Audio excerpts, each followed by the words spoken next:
guys? OG Murphy here with you. We are getting back to the regular Tuesday night game, which I usually DM.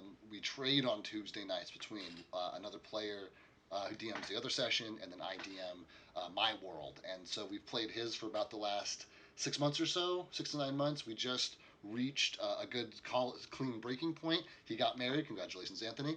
And now we're jumping back into our game. So there's going to be a little bit of stuff at the very beginning here, people reintroducing characters. We're going to be doing some recap, and then we'll get to it.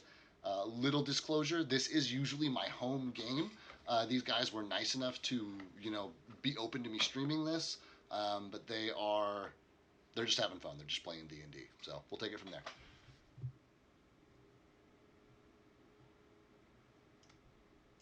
Okay, guys, I'm live. I'm so excited to be back. I Hi, think live. that I think that character introductions are in order, and the smartass can go first. Aaron, let's hear about your character. Me? Yes, Yes, Aaron? you. I got called out for being a smartass. Okay. I was still writing down the note. So my character used to be, and he still is, Monzo. And what I changed is you see a not quite obese, but pretty big dude.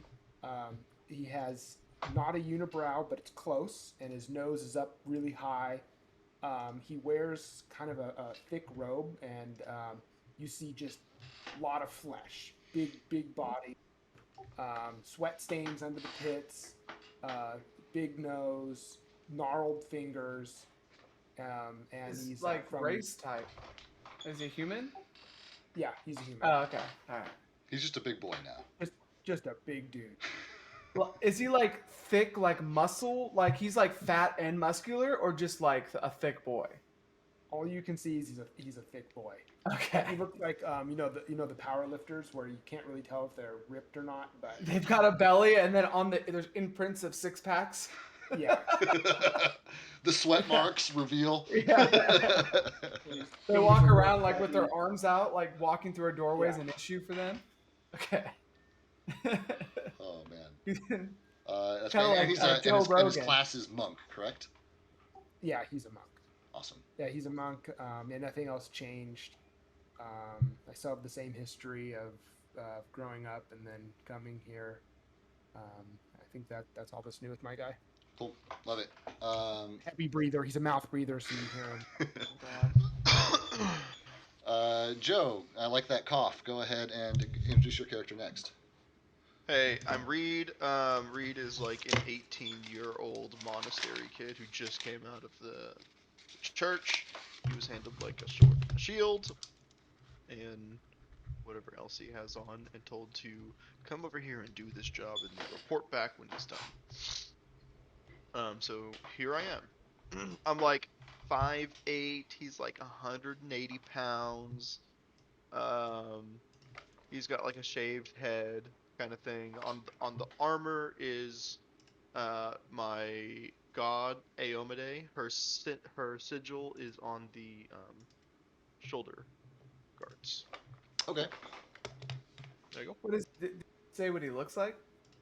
No, like description. I don't know if you did. 5'8". I said I'm 5'8". I'm 5'8", like 180 pounds. Not too like big or anything. He's got a shaved head. He's just like he's a basic white boy. Okay. All right. You're gonna leave me to fill in the blanks there, huh? He's 'Cause like I will start talking about your character, things on your character's face that may or may not be there. So you don't leave it to me to fill in the blanks. Is what I'm saying. he is a young kid who's never had like any scars or anything. Just think of like But he's got like tattoos on his face and stuff. no. Oh, okay. He's got a gold grill just- though, right? Yeah. He just left the church. He's like clean as a fucking whistle. Okay. All right, I love it. Anthony, why don't you go next? All right. My character's name is Samoan. He is an elf. He's like a taller guy, lanky. He wears he has a completely bald head. The big elf ears. He has goggles that he wears constantly, inside or out, that are completely blacked out. He's got like a little tiny mustache, not like a Hitler stash, but like like a Like a mustache pencil that like stash. is like yeah, Yeah. pencil stash that goes across. He wears that. He has a chain skirt, but the chain shirt, but the shirt like goes all the way down, like past like his crotch. Nice. And then he wears what's it, like leather, like I would say jorts, but they go to like where his like right above his ankle. Yeah. And then he wears tall white socks with that, and then like boots. Are they like skinny jorts, or are they just No, like they're just poofy. like Like the think of like Poofy. 2000s. Yeah, think of like 2000s, like but like you could fit your whole head in the end of his jorts, kind of thing. Um, and he's tatted up. He's got tats like on his arms and stuff, and like you can see it like coming up from his nose, or his neck, like little tats like coming from his chest and things like that. Yeah. And he's a summoner, and he has a Eidolon name. I think he is Will right now. Right now he is Will. Yeah, who is a cat type. He's a cat type.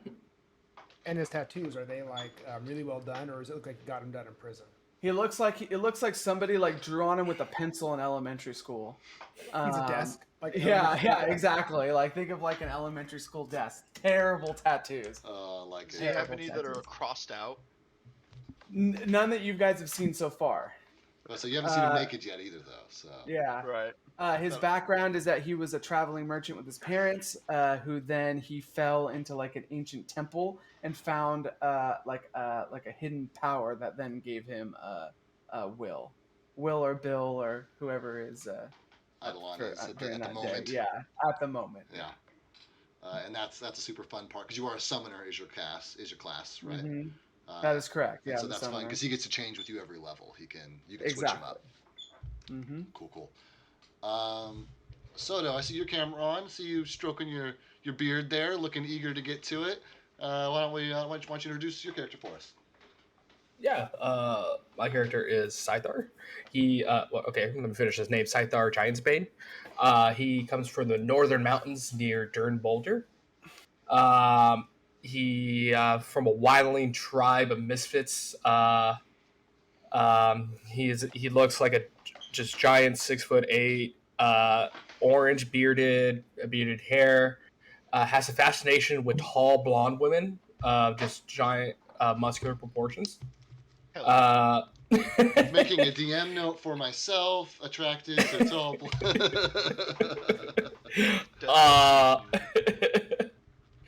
He earned the name of Giantsbane by sucking the teat of a giantess when he was a child. Like you do. Like you do. And then he killed her subsequently when he gathered enough strength. His tribe was forced out of the mountains and down to the charcoal mountains from Durnmolder due to the fact of a weird magic of necromancers chasing people out of the area. And ever since, he's been looking for a new home for his tribe and finding odd jobs, which he found himself in Irragin to do. Cool. Love that. Oh, he's a drunk too. He's a drunk. And his class? That's important. His class? Oh yeah, by the way. He's a barbarian. There you go. Barbarian. There you go. If you couldn't tell by the description. It's a pretty good description, but I like it to be cut and dry, And that class is barbarian. Chris, why don't you go next, bud? My character is Sigbert. He's a human barbarian. He is tall, about 6 foot tall. Short hair and beard with both are brown. He kind of looks younger, but as you get closer or start talking to him, you kind of see the signs of age and battle on him. And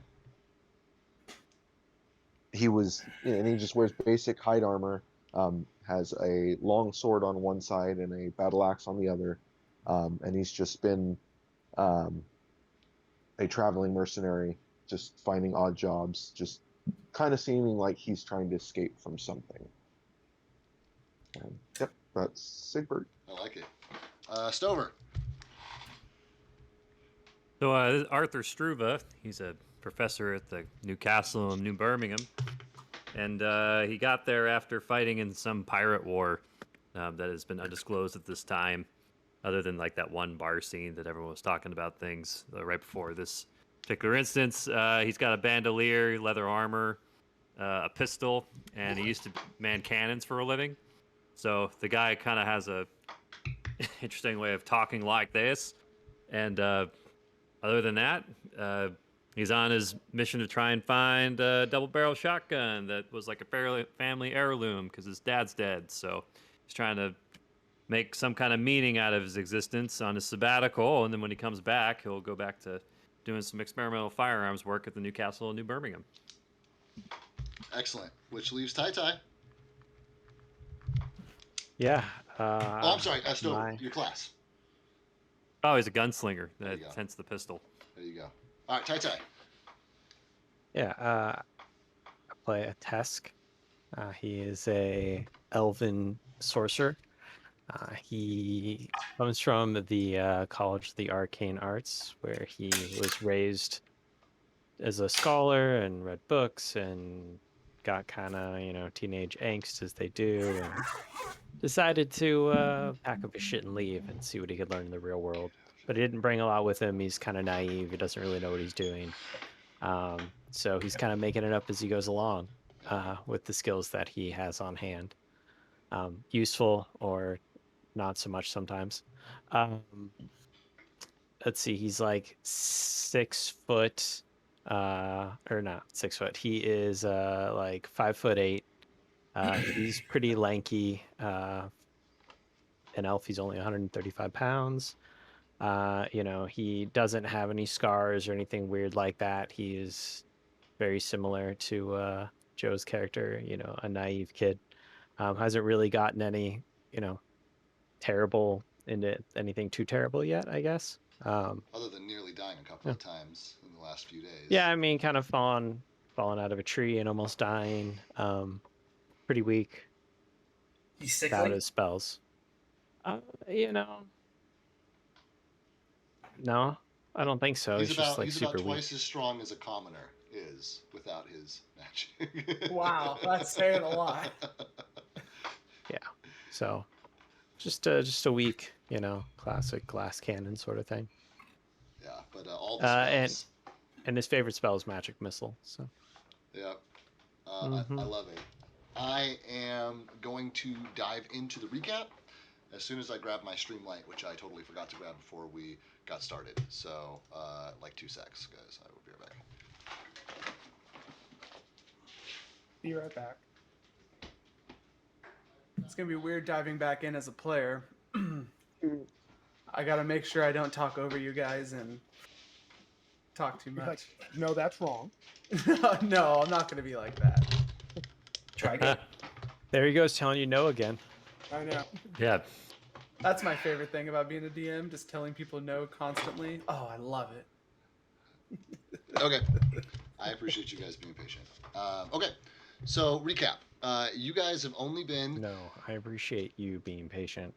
Well, you guys also waited 4 weeks for all of us to be together and available to play this campaign again. So, you guys have been pretty patient too. You guys are the best. Okay, recap today. So you guys have come together from, all these different corners of the world, from all your various backgrounds, like you've described up until this point. By means of word of mouth jobs, message boards, mysterious letters arriving, you all found yourself drawn in one way or another to the small swamp town of Irragin on the continent of Felidor. It is a relatively unimportant town except for a few exports related specifically to the swampy environment which it resides in. And there was a powerful Lord Orldebrand who called you all together for some trouble. A kindly orcish merchant named Fardok led a few of you into the swamp, introduced you to his lord, and gave his 2 cents about his opinions on, that the lizard folk that must be to blame. After your meeting with Lord Orldebrand, you have come to learn that perhaps the lizard folk are not to blame, though the townsfolk had been seeing scaled monsters of sorts. Those few who had managed to get away from the main trading thoroughfare, which is no longer safe to travel, you know, the lizard folk were the first to be blamed. You all went and had a chat with the chief after maybe killing one of his patrols and not telling him about it, and ultimately earned his favor. They attacked first. They did. One of the minor details is that you were told that the lizard folk are all about trade and value. They don't give anything for free. They don't take anything I gave him soap. without payment. And you were specifically given each a small bag of, tools and metal objects and like metalworking stock, basically to trade with. And when presented with a demand for a trade, Kythar the barbarian, in his infinite wisdom, threw a bar of soap at the feet of the I tossed it. of the lizard folk, and it was battle after that. But they did attack first. That is technically correct. However, that same individual who tossed the bar of soap now has in his possession a feather off of the headdress, the ornate headdress of the chief, which will buy good favor with any of his patrols or any of his people who they interact with. You guys demonstrated that you are not a party of murder hobos by voluntarily giving up your weapons in order to have this meeting, and the lizard folk treated them respectfully and returned them to you upon leaving. It was Monzo's idea to pose as a merchant cart, which was then ambushed by none other than a bunch of kobolds, who the escapees led you to this strange complex that sat on top of a lake in the middle of the swamp. After being fired at from a ballista on top, you guys broke your way in, killed and interrogated a number of kobolds, and learned that one named Ren was in charge of these raids. And you were told where to find him. And so you traveled deeper into the complex and had a conversation with Ren, which did turn to combat. Although you were able to successfully capture him alive, his reinforcements arrived and attempted to retrieve him. And in that skirmish, I believe Reed ultimately ended up dispatching Ren. You guys were beaten and battered after just, slogging through kobolds, and decided to take a long rest in the kobold complex without clearing it first. And halfway through your long rest, you were approached by more kobolds who were diplomatically dealt with for 10 minutes while your armored folks got their armor on. And before a fight could break out, you learned that their leader was a black dragon by the name of Nox, who, Reed had an altercation with and threatened to come back with an army. And Nox, scoffed at him and said, I care more about my people than the buildings they reside in. And, left and flew through the hole in the ceiling and began to spew his acid breath, along this building, melting it from the foundations. And after a couple of rounds, the building ended up collapsing into the lake, revealing a hidden cavern system, which you all managed to escape through, climbing up a rickety ladder into a hatch that led into an old abandoned cottage in the middle of the swamp, just before a swarm of insects came upon you. You guys had your first truly restful night in quite a long time in that cottage, and then began the arduous journey back to Irragin. You arrived at Irragin, and instead of going to the manor to check in with Lord Aldebrand, you all were done traveling and ready for a motherfucking drink. And so you all headed to the tavern and a night of revelries was had. Reed the Paladin challenged Scythar to a drinking contest, knowing good and well that as a paladin he was immune to alcohol. Arthur was telling war stories from his days as an artilleryman, and a good time was had by all. Halfway through that night, sleeping peacefully in a real bed for the first time in days, you were awakened by a terrible, piercing, screeching sound. And as you all looked out your windows, you saw a dark shadow approaching the city. And before you had time to determine what it was, a carpet of green acid over the watchtower indicated that it was none other than Nox come for his revenge. And so there is a dragon overhead ravaging the town, and he has worked his way, let's see, east towards the Lord's estate, which appears to be the general direction that he's heading. You all have awoken in the middle of the night in the Itchy Leg tavern. People are screaming. You hear scuffling, downstairs, crying outside in the streets, and you all find yourselves here. This ragtag party, which met, only a few days ago, in this town in the middle of nowhere, subject to a dragon attack.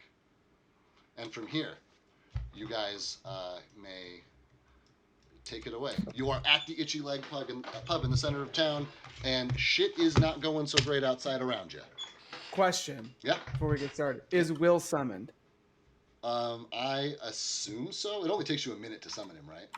I do have reduced summoning, but when I go to sleeps, he gets unsummoned. We'll say for narrative's sake that, as soon as you realize shit was up, you started the process of summoning him, and he is now summoned.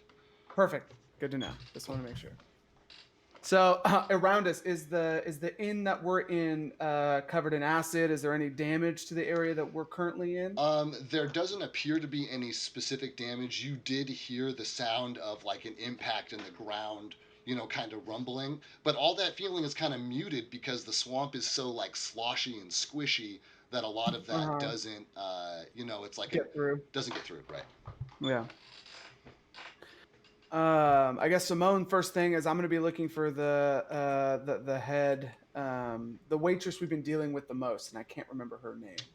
The waitress you've been dealing with her name is Quadina, and she is the only other half elf outside of Lord's estate you guys have come into contact with here in Irragin, because elves are kind of few and far between in general, and especially way out here. Mm-hmm. Gotcha. So I'm going to go down and I'm going to be scanning for that half elf on the bottom story. Yeah. And go ahead and roll me a perception check for fun. Okay.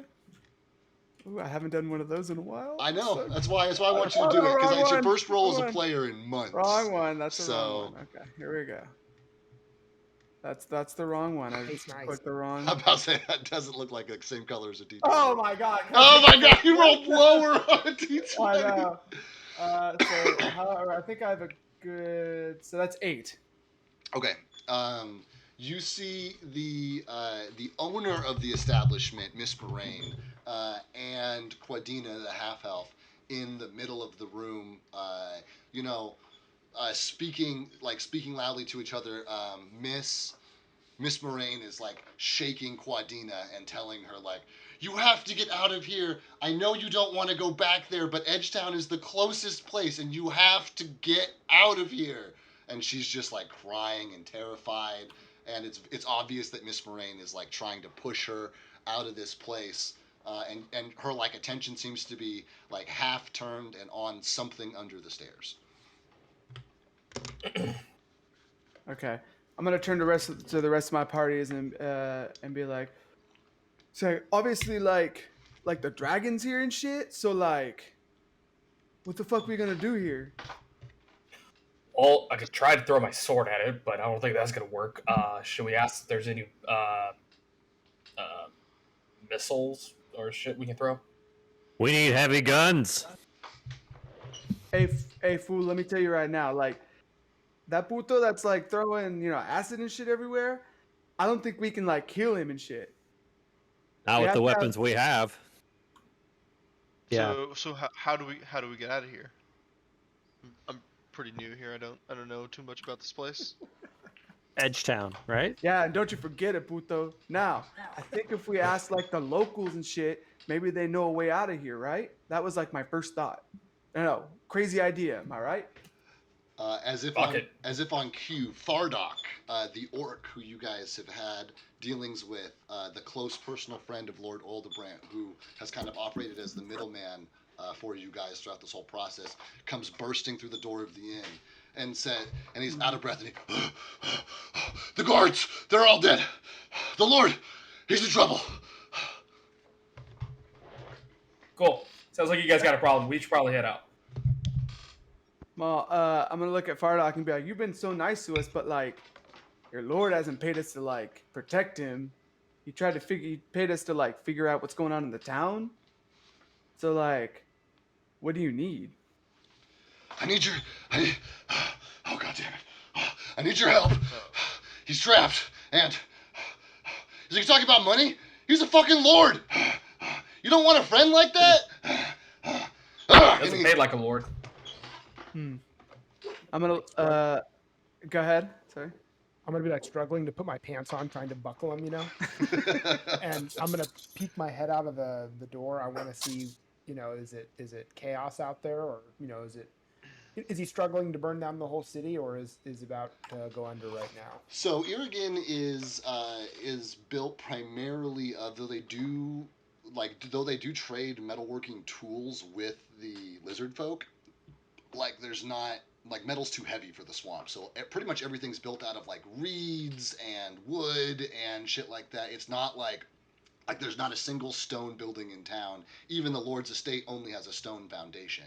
And so, like the watchtower, which was on these huge long reeds, has tumbled next to you and is like sitting on top of the hut next to it, and you can like see, acid bubbling through it, and you look around and like the apothecary hasn't been touched yet, kind of glancing up. It doesn't look like your building is the itchy leg is burning, but like there are definitely buildings toppling and shit for sure.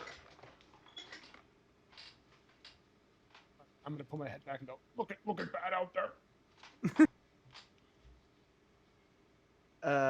I'm gonna look at A-Task and be like, "Hey, you're supposed to be like some smart puto, right? What do you think we should do?"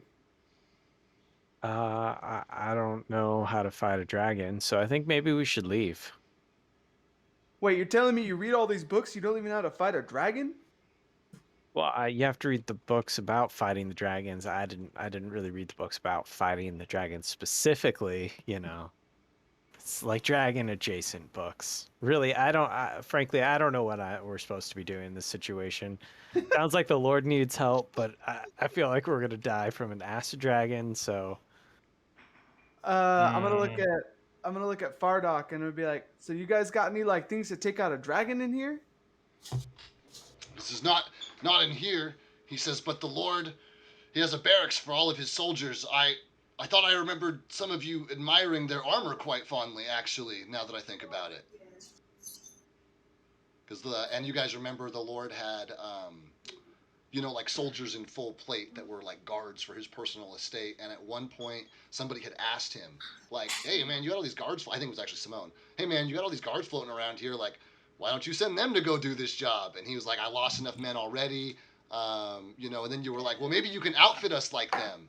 And he was like, "If you pledge your life to service to me, I will absolutely outfit you in, the plate armor with my crest on it." So it's clear he's like got an outfitting. He's capable of outfitting soldiers. But Fardock is like, "There's a whole armory." Yeah. In that armory, is there any heavy weapons that can shoot down a dragon? And Fardock's gonna say, "I don't have any experience fighting a dragon, unfortunately. I'm sure there are ranged weapons, though." Arthur's gonna hear all this. That's good enough for me. Anywhere but here. And so I'm gonna look at everyone. It's like, "So you guys want to fight the dragon?" Let's I at think least it'd get. be wise to leave. Reed's gonna shake his head. No. Not really. Let's at least get to somewhere that's not standing on the stinking reeds and get somewhere with a better foundation. On the reeds. Well, there's only like one place with a better foundation, and that's like, the governor's house, or whatever he is. Everywhere else is wood. Yeah, hands down the most stable building in town. Yeah. Has Glendina ran out yet? Quadina is no, she's sitting there, and actually both Quadina and both Quadina and the owner of the establishment are both just Miss Moraine are both just kind of sitting there like watching this exchange between you. Let's get to the building with the stone foundation. Last I checked, acid's not so compatible with these wooden objects and buildings. Yes, but I think that like that dragon has like more ways of dealing with stone. I think that's like the least of our problems and shit. Is that on the way out of the town? No, I think it's like at the other side of the town. Remember we went to like his mansion and shit? And Fardock says Oh, he has well. his own private entrance and exit.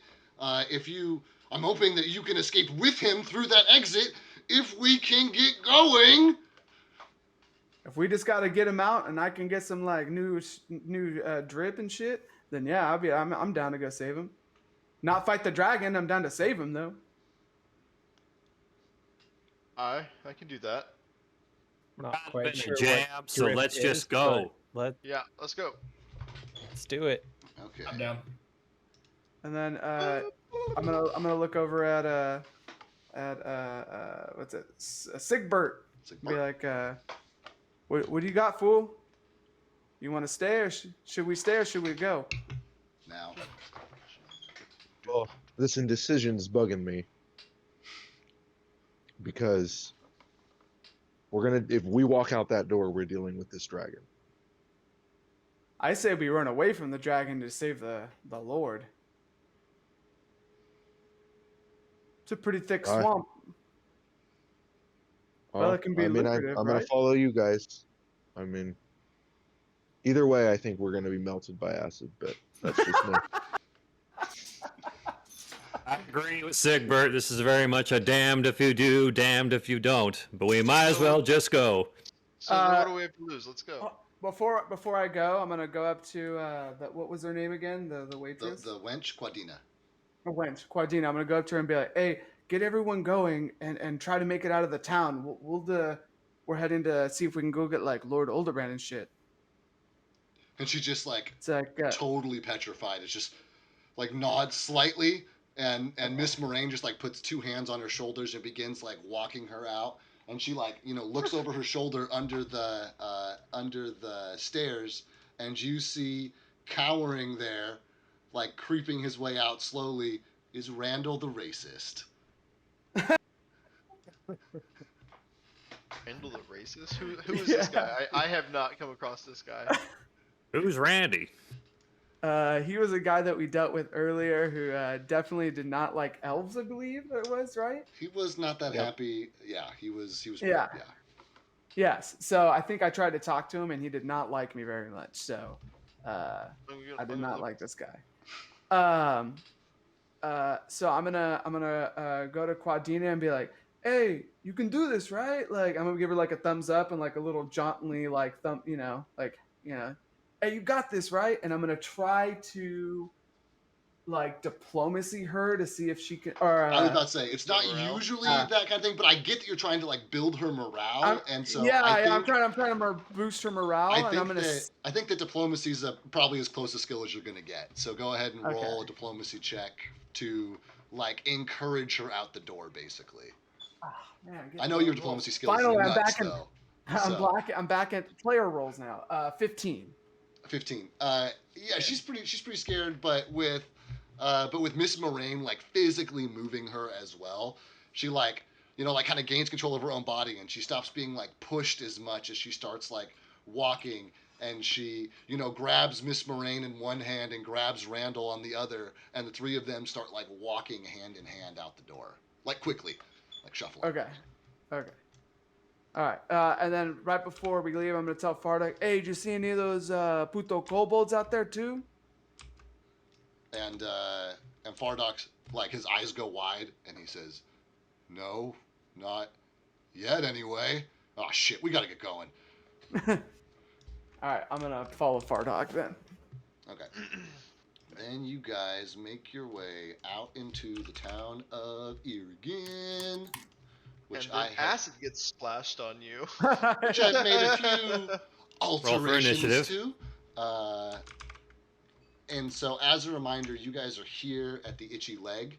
The front door is, over on this side, and so you'll be, popping out there more or less. And as you all make your way out into the open space, the first thing that catches you is the sharp smell that this the kind of like disgusting bile stench that's like filling the air around you. You can see that toppled watchtower that Monzo could see earlier, and the acid just like burning has like made its all the way through the roof. The bridge, which makes its way like out of town, is like covered in acid and also in the process of dissolving. There are just a couple of townspeople, screaming, terrified, running in a few directions, but most of them seem to be making their way up towards the only standing building at this point, which is the Lord's Estate. Overhead, the dragon is making a wide circle and is, like getting ready to come in for round 2, basically. Arthur's gonna put on his handkerchief and put it over his face so that way he can breathe easier with all the crazy smells going on. Yeah, that's fair. I think we need to find cover. Pray for Tums. Maybe I could like throw it in the mouth of the dragon as it comes for a second pass. What was your name again, Soto? Your character name? Kaithar. It smells like Kaithar when you fell in the swamp. Shit. I haven't had time to take a bath. Fuck off. Maybe you shouldn't have thrown your soap. Yeah, don't need it much. And Fardock is pretty eager to hurry you guys back. He's already started to move around the corner through the destroyed market square and like up the main thoroughway to the estate. This fucker's gonna get us killed. I'm gonna give him some space to go in front of us, and then once there's like a good amount of space, I'm gonna then continue forward. Like 20 feet, So we're all like not, 50 feet? We're not. I'm gonna say like 25 feet. Cool. That way we're not all clumped together. That is smart. Everybody else stay I'm I'll giving- follow that lead. Arthur doesn't care. He's just running. He's going. He's going. He's going. I'm giving space. For the armory or for? Yeah, he's going where the armory is. Okay. All right, so you're just gonna sprint past us. He's just going wherever that crazy orc's going. Yeah, so you're only a few paces behind Fardock and Simone, and presumably the rest of the party interested in following in this direction start moving. And as you get, to the property line, you notice like corpses of what were clearly a medley of both villagers and guards. The armor has not been entirely eaten through yet for those who were guards, but those who were just civilians, it is very obvious that they had no protection from the boiling acid breath. The armory, which is this building over here, the door is already open. Just wide open, and it has been hit with acid breath at one point, but it is not. It is still. It appears to still be structurally sound. So we're at that point right now in front of Stover us. and Fardock are for sure, and Fardock is okay. running past the armory into the manor, and now Arthur has to make a decision if he's going to continue to follow Fardock into the mansion, or like catching the open armory door if he's going to pivot. Oh, but Arthur's totally gonna go for the armory. Okay.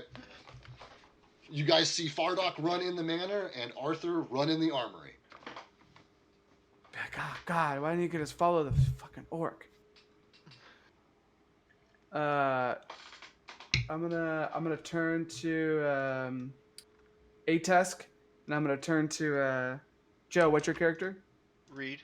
Reed. But hey, can you go make sure that Puto doesn't kill himself? Which one? Which one? And Which be like, Puto? the Puto with the gun. Okay. Yeah. Okay. I'll And follow. I'm gonna turn to Sigbert, Monzo, and Kythar, and I'm gonna be like, "Hey, let's see if we can get this fucking Oldebrand guy. Hey, you know what I was thinking, by the way? Is that he's got to keep his gold somewhere, right? So it's got to be inside his mansion. And let's just say we come across it. You know, we don't want it to get burned by acid and shit, right? I like to get paid up front this time. Well, maybe we get to pay ourselves, but I don't want to steal. I just want to save it from acid. You know what I mean? Yeah, yeah, for sure. Okay. Might be a kitchen area. What, 2? It's like, damn, I saw you eat like 4 bowls and shit when we got back. You want more? It's a buffet. No, fool, you had to pay for each. Okay, either way, all right. Let's go. And we're gonna head into the mansion. Cool. It's going to take you guys just a second to climb those stairs and get in there.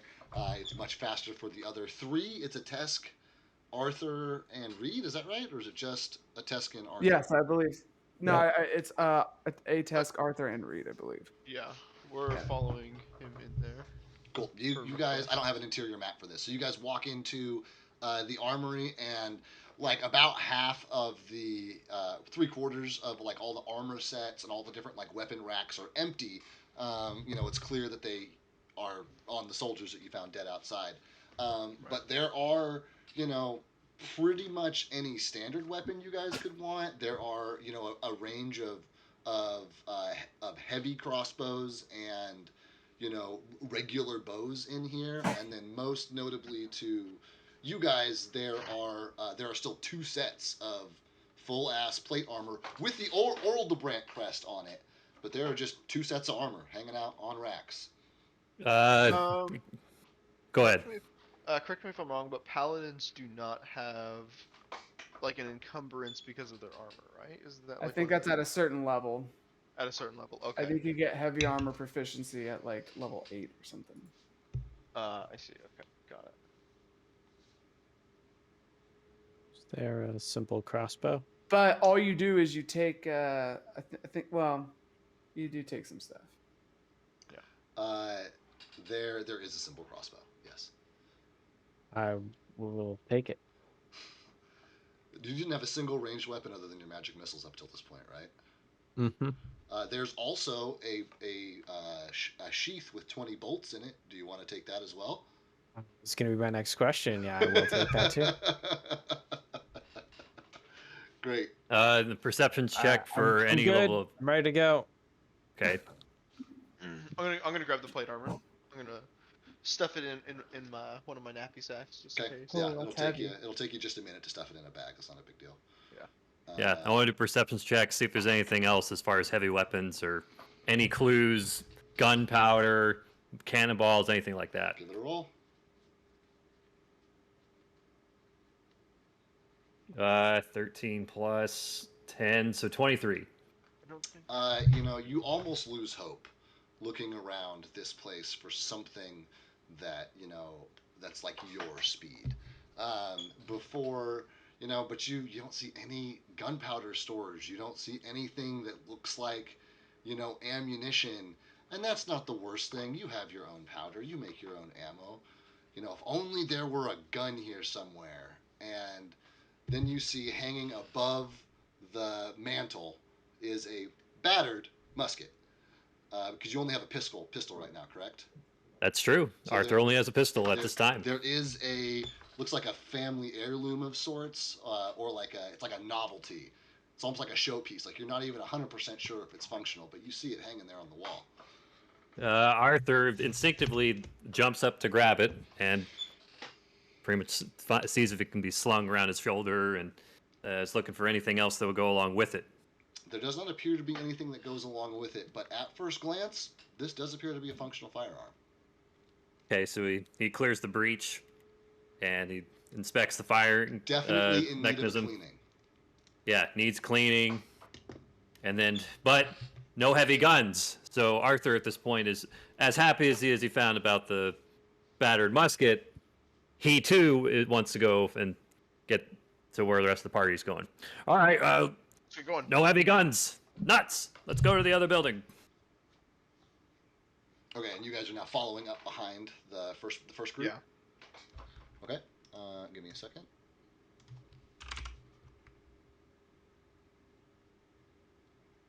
Hey.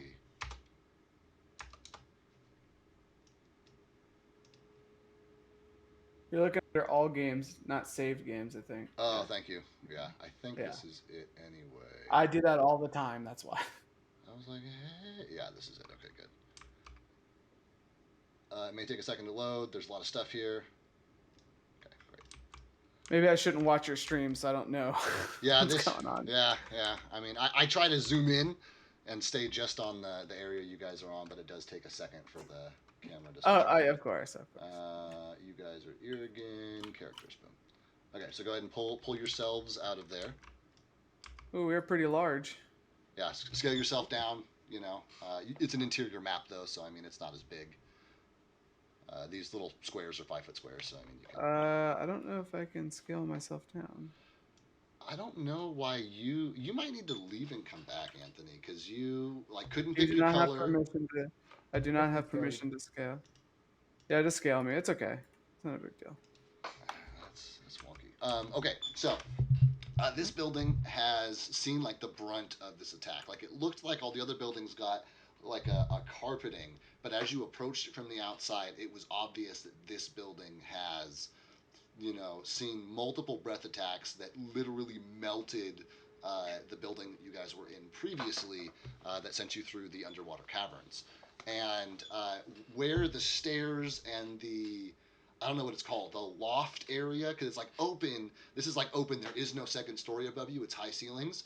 And then, you know, up these two sets of stairs is like a loft, basically. A loft area. I think I can even. I believe we remember from when we followed the guards up there to go see Olderbrand. Right, and I will. You know, just for giggles, I'm gonna delete this hidden area so you guys can see the upstairs. The because I haven't changed this map at all. So this is like, you know. This was it's to the right. Of the I gotcha. Yeah. Like there's a loft up there, so which is all like collapsed at this point, and falling down, and pinned under like all of this collapse is Lord Orldebrandt in like a pool of his own blood, you know, seemingly divided in two by a heavy stone slab, which has like crushed him. There are dead guards everywhere, and there's just a heavily wounded guard knelt down next to him as Fardock comes through and says, "My lord!" and runs up next to him and, you know, is like holding him and where is Ace? Where's your healer?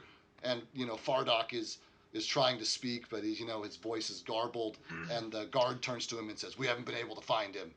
Think he ran like a coward." And Fardock spits on the ground. But you guys are here in the lobby in the presence of a dying lord. I can run up and do lay on hands.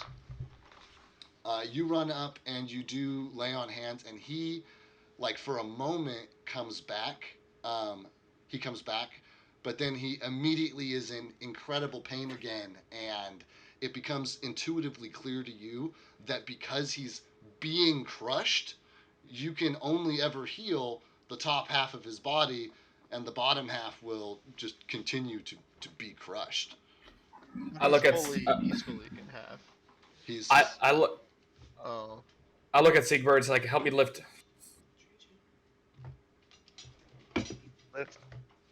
the whatever crushing him.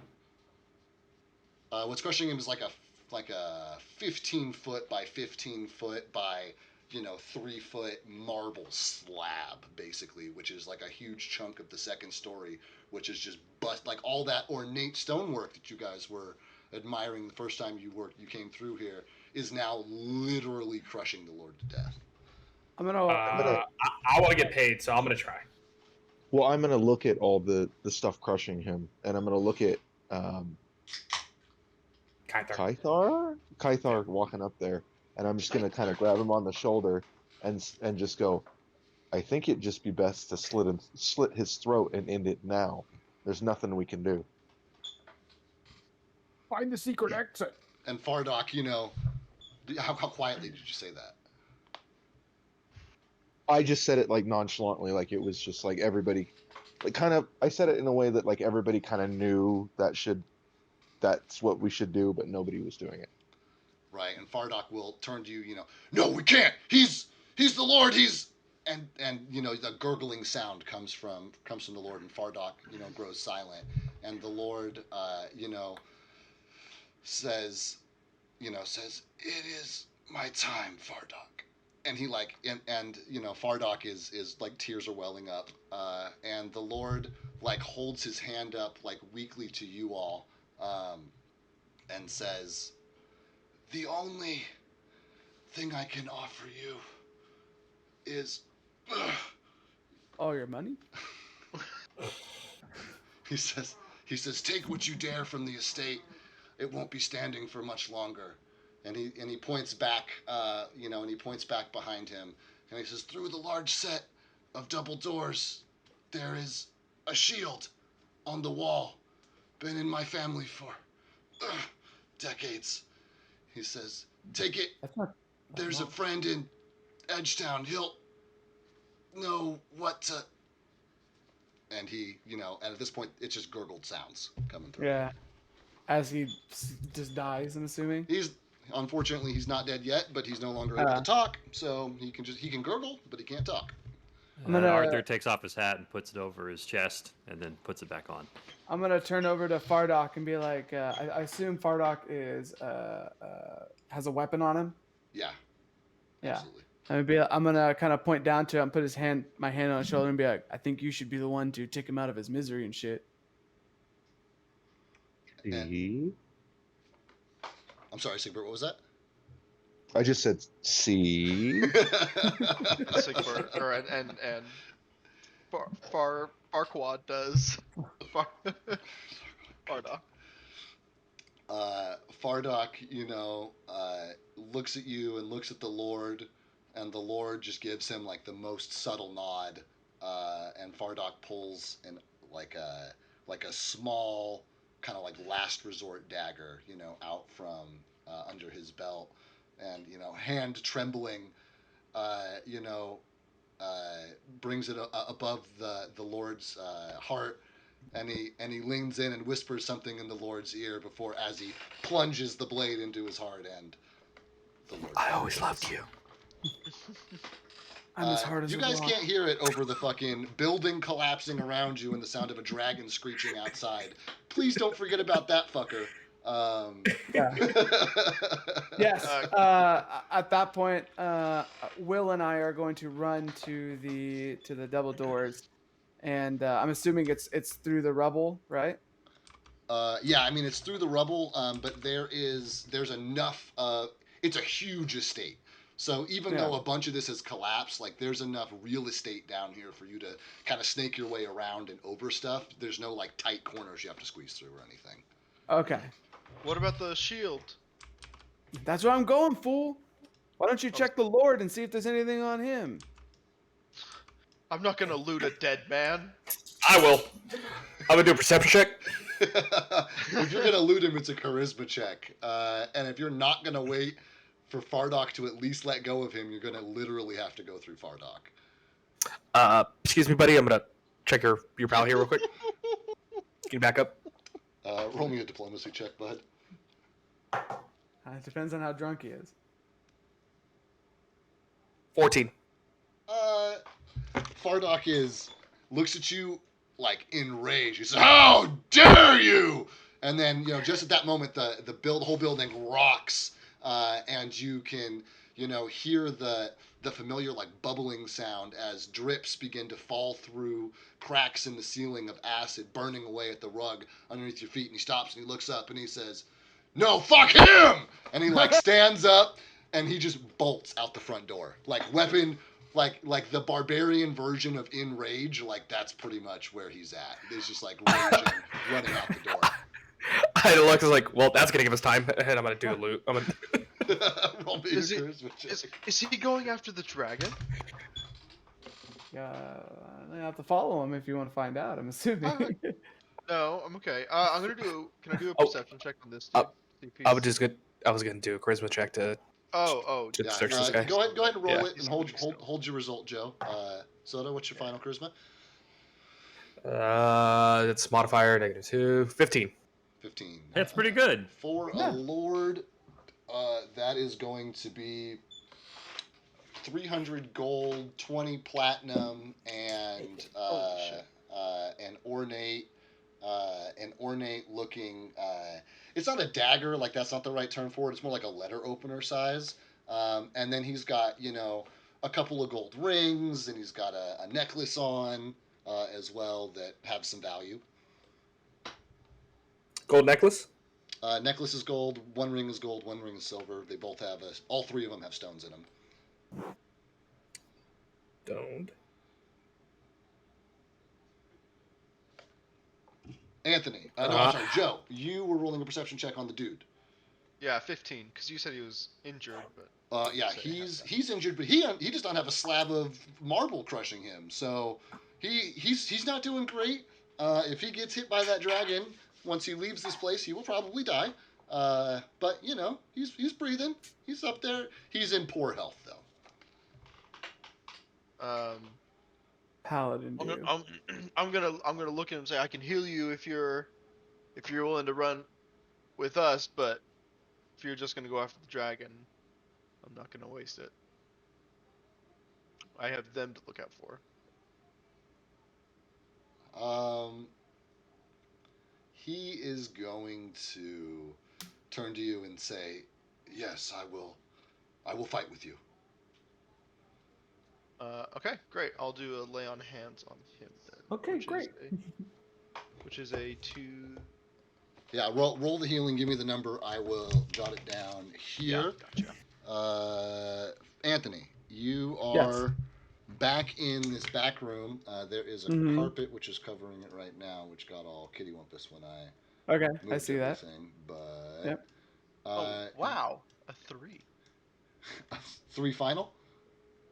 Wait, hang on. Maybe not, because I get my heal in addition, don't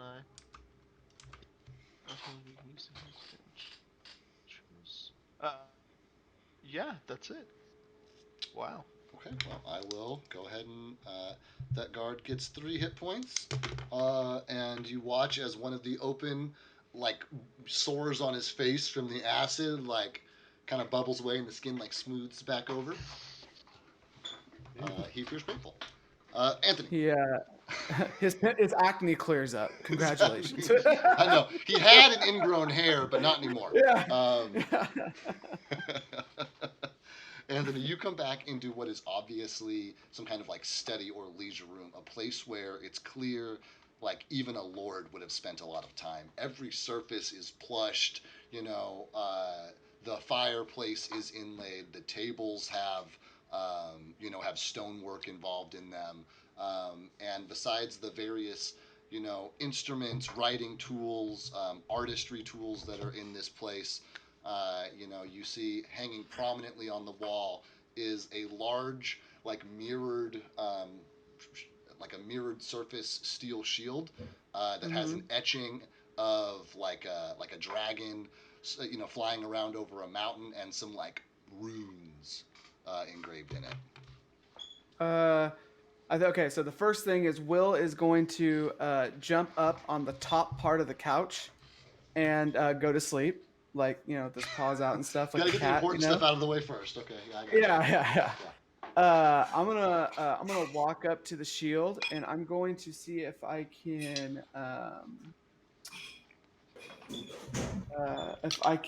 detect magic on the shield. You cast Detect Magic, which is instantaneous, right? You're not casting it as a That ritual. is correct. Yeah.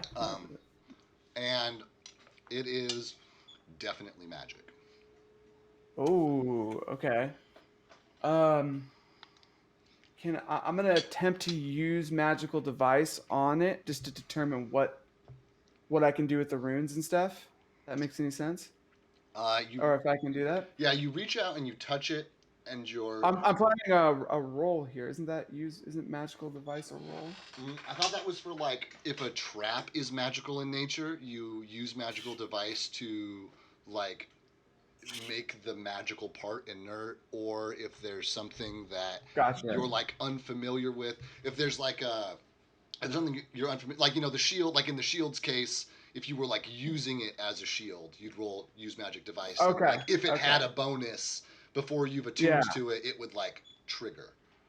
Gotcha. Okay, that makes sense. Yeah. Okay, yeah. So I rub my hands across the runes etched into the shield. Yeah, and it's they're set up in a way that they're obvious. It's obvious that it's language of some sort, but it's nothing that you're inherently or immediately familiar with. Okay, I go and take the shield and like put it onto my arm. How heavy is it? It's a steel shield, so it's as heavy as a steel shield would normally be. I imagine Simone does not have a ton of experience with shields, so it feels heavy. So it feels heavy like a shield. Yeah, it feels heavy like a shield, and it like slumps. I'm like, Yeah. It's hella heavy and shit. I don't know why these putos walk around with this. Yeah, like you're not excited to carry this through the swamp. It's not gonna be a fun process for you. So I take it off and I like try to like secure it to my backpack as much as possible. That way I'm not holding it on my the arm. shields have like a strap through them. I'm assuming you have like another leather strap that you're just wrapping around it, and and doing that. So you're all shielded up. And then in the other furniture in the room, is it like shelves and things like that? There are shelves that have like books. There's a whole range of bookshelves. There are some shelves that have like high quality craftsman's tools. It looks like this is kind of like a part study, part lounge, part like hobby space. So there's like a workbench, and next to the workbench is a shelf that has tools of every variety of what appears to be a very high quality. Can I do a perception check to see if I see any like clothing clothing repair tools? Yeah, go ahead. Roll your perception check. While he's doing that, my folks who are out with the Lord, Will and Simone have been back in the back room for only, a few moments here. Fardock has run out the door. This guard has just been healed, has wiped some of the blood off of his face and turned to Reed and said, "Thank you." You said you are leaving town? Yeah. Can you show us the way out of here? And he says, "I can." Can you show us the back entrance, more importantly? The secret one? That where the dragon may not know of. Just a thought. And he shrugs. He says, "I hate to break it to you, but the back entrance is not underground or anything. It's just on the back side of town and not on the front side of town. But yeah, I will. We'll go there. Are we waiting for your friends?" Yeah. We should. We'll go grab them real fast and we can get out of here. And I'll go run to go grab Simone. Okay. I do want to do one thing. Yeah. That's why I'm here. I want to run up to Lord Olderbrand, and I want to kind of like stand awkwardly, like wringing my hands. Is he wearing?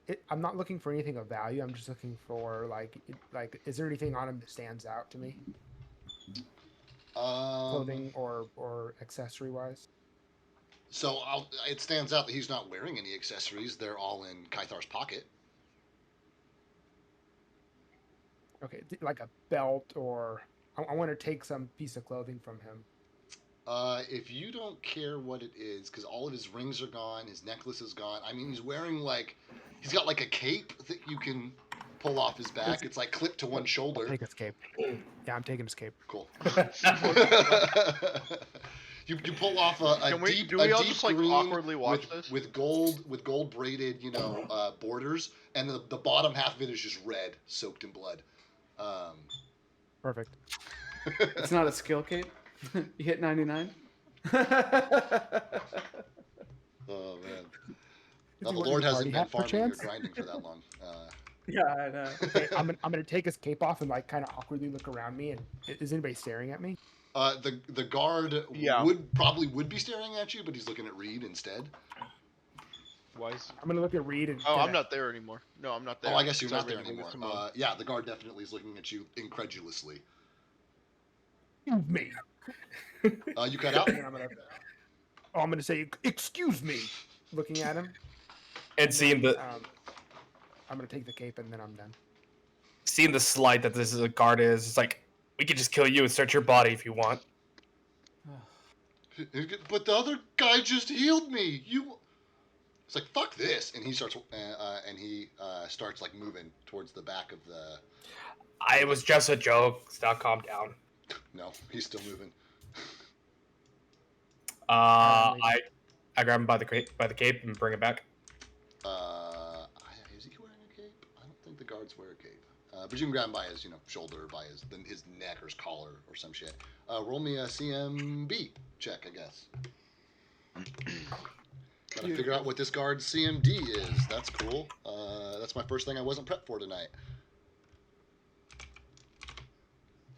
26. Oh yeah, I'm not even bothered if that's gonna fucking grapple him. You securely grab a grip on this motherfucker, and he ain't going anywhere. And I say, look, we risk our lives coming to save your lord. He's dead. We wanted to get paid as much as we went. Don't take insult. Fine. I watched you take money out of his pocket. Now help us. I'm trying. You won't let me go. I can't show you if I'm stuck here. Is it this way? He's like, yeah, it's out the back of the house. There's a trail. Can't miss it. Okay. We have to wait for our buddies. Give us a second.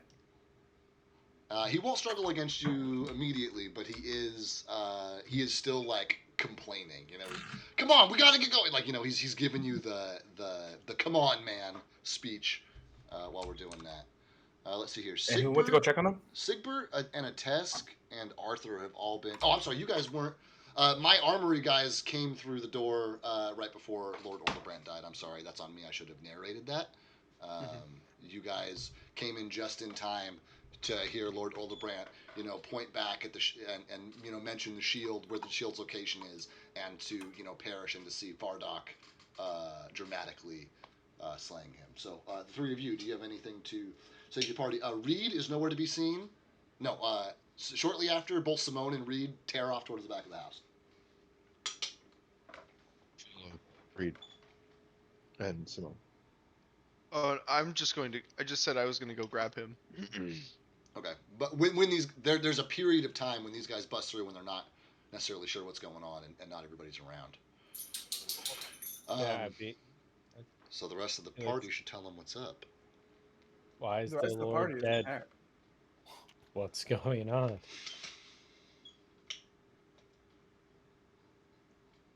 He says, Did I hear the wizard's question? We have a dilemma with a crazy dragon killing the whole city. We got our payout man who's dead. And who's this guy? Who's this nobleman? He's helping us escape through the back door. However, we are waiting on Reed and Simone to grab a shield, I guess. If you want to hasten them, you can go check them. They went upstairs? No, they're downstairs. They're behind. They're through those double doors if you want to go help them out. Okay, which way is to the rendezvous point? And the guard's like, I'm trying to show him, but you see him like struggling against Kythar's grip. He won't let me go. Okay. Arthur immediately wants to know where the escape is, so he's going to walk that way first with the nobleman. Well, Kythar has to let him go first, and he's just a guard. He's just a guard? Yeah. Oh, he's just a guard. Okay. He's a well-armored guard, but he's just a guard.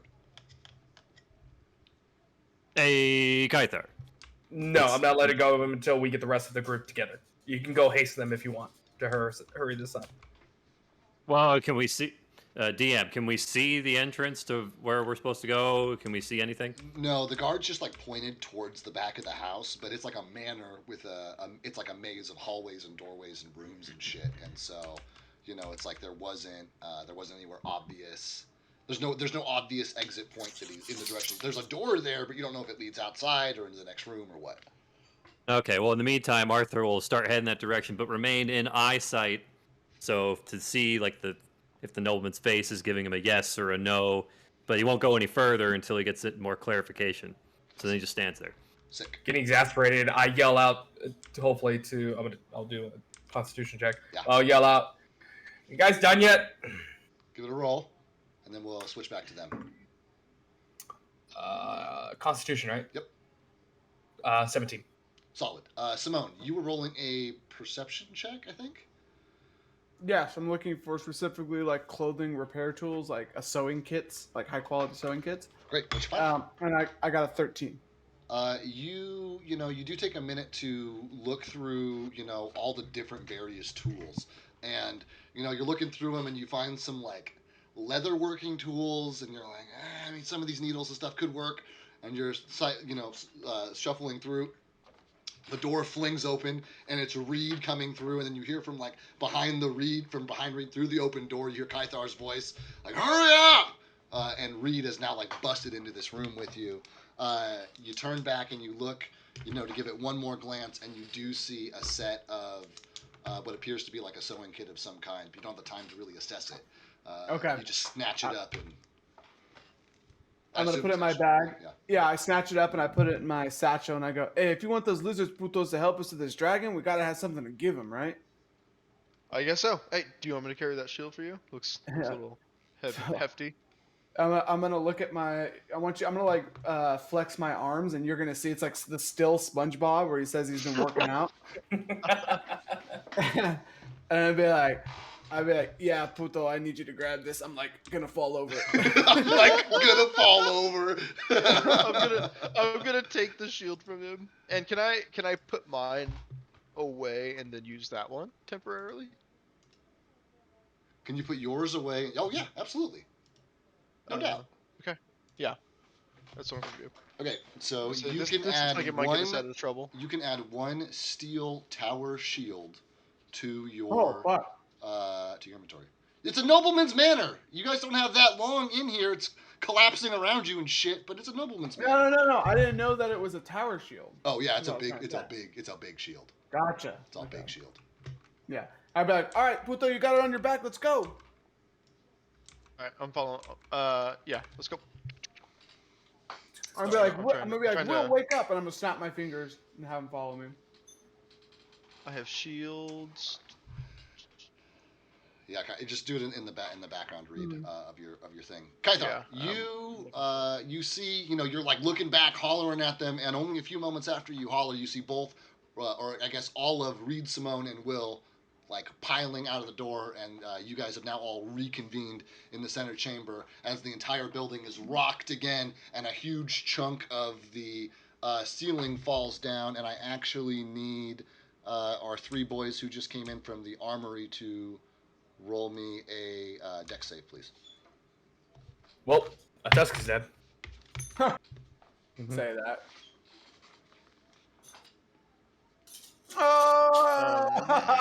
Yeah, yeah. You said Dex Thank you. save? Dex, yeah. Ooh, that is in addition to. Oh, I'm sorry, Joe. You ran back into the back room. You're not standing with them. I'm sorry. You I don't need to roll. Okay. And then I technically ran towards like the way Yeah, the, that's true. So I don't the need guard to was. roll from you. I just need to roll from a Tesk. What's your final, a Tesk? That was it. That's 17. That 17 was your final? Mm-hmm. Well, that is higher than the DC to avoid a falling piece of rubble. So for probably the first time in your life, you're quick enough on your feet to save it, and you look up Almost and died. you look up and catch a flash of like bonfire light glistening off of scales as a dark shadow, flies over the now hole in the roof. I'm gonna yell, "Let that puto go and have him show us where to get the hell out of here." So I should probably be over here then. I let go of him and say, "After you." And he's gonna like grab the collar of his breastplate and like kind of straighten it up, and then he starts hustling up to where Arthur is standing. He goes through this side set of doors here, and that's all one thing, so it's not super important because it opens up into a hallway, which he immediately opens up another door and it pops out this back way here. He leads you guys through a gate, and assuming everybody's following him. Yeah, we're all following. Oh yeah. I'm following.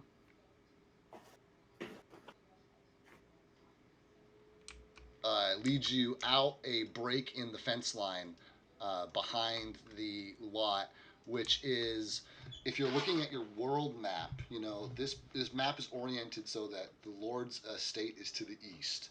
So you will have to like circle back around the outside of the town to head back towards like Edgetown. You'd have to go south to go to the Stinging Mist tribe.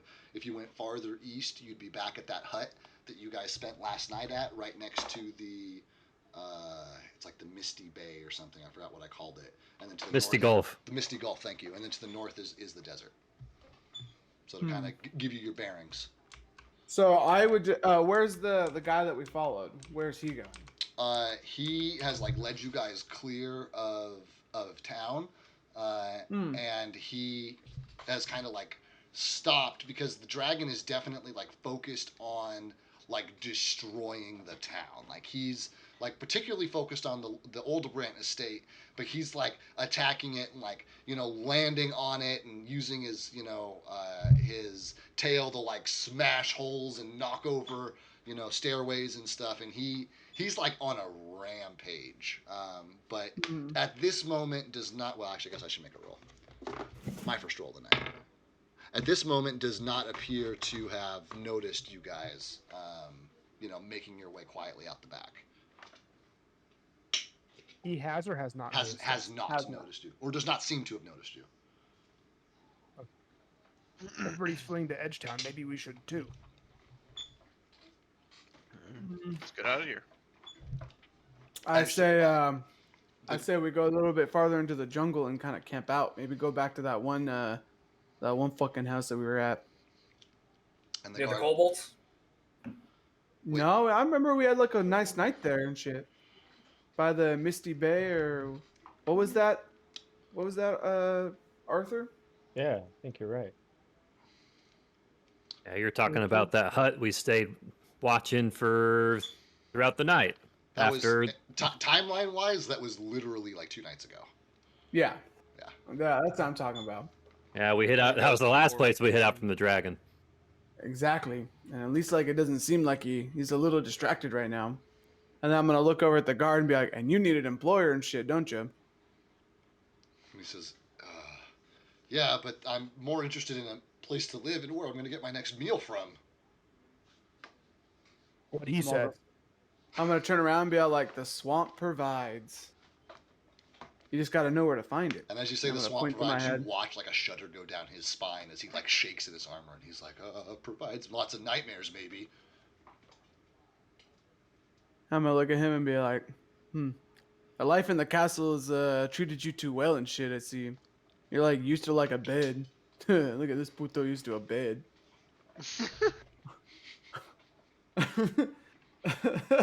David's coughing. No, I'm chewing, but you made me laugh, so I'm like on a full mouth, trying not to spew my food all over my screen.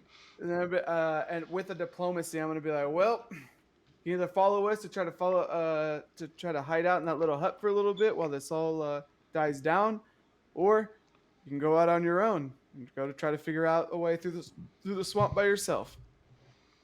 And I'm gonna roll here. Ooh. Holy shit. 33. You finish imploring to this guard to follow you, and he looks like he's about to protest before the dragon shrieks in the background, which creates like a backdrop to your question. And he says, "I think I'll go with you." Safety in numbers is usually my sort of thing too.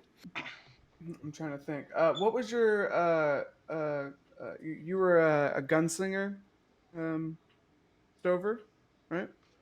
Yes. Okay. I think I'm gonna be like, all right. Now, which one of you guys know how to survive better in this swamp, or just survive better in general? And I'm asking. That's a question of the party. I have no experience on living out of swamps.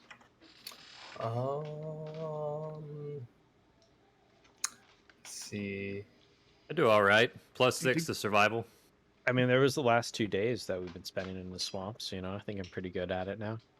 And actually, if you remember, a Tesk is the only one of you guys to have survived in the swamps on his own. He any wandered off. restaurants He out wandered there? off for a little while. Well, Yeah. I have a Yeah. Trailblazer special quality, so I'm adaptive. I have Heart of the Wilderness and the bonus speed. Either way, I think we remember how to get back to that hut, right? It's a swamp, and you guys have been able to navigate the swamp up until this point because of the like markers, because there aren't like Mhm. trails or roads as much as there are just like totems, which if you follow one totem to another, will lead you in roughly the right direction. You guys were able to find your way back just because you like loosely knew where Irrigin was. It's not a guarantee, you guys would probably find it eventually, but whether or not anybody remembers exactly where it is is still determined by a roll.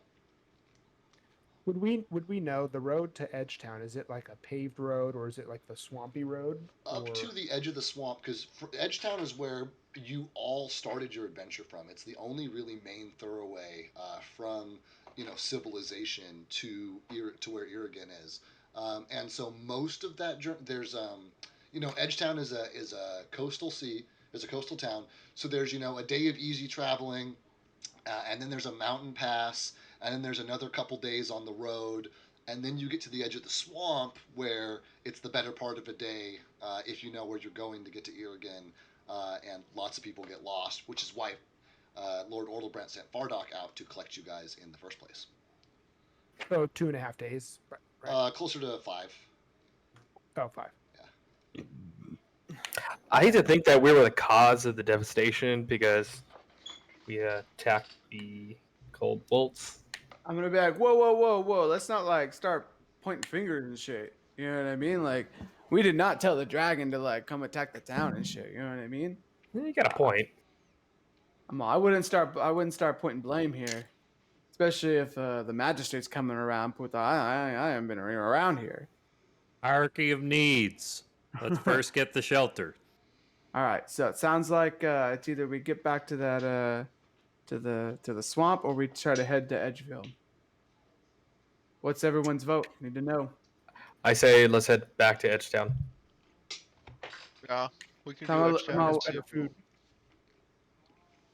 Yes, man. What's it? Yes, Manza. Where'd you get that robe, fool? It's like covered in blood and Let shit. me make a quick reminder for you guys. Yeah. It is the middle of the night. Yeah. I'll make sure you know. Yeah. Remembered. Yeah. Probably can't put a fire. It's difficult, but not impossible in the swamp. The bigger issue No. is what you're. Well, we attracted probably. to. Yeah. Sorry. Yeah, that's what he was trying to say. Yeah. You're right. You're on the right wavelength there. Yeah.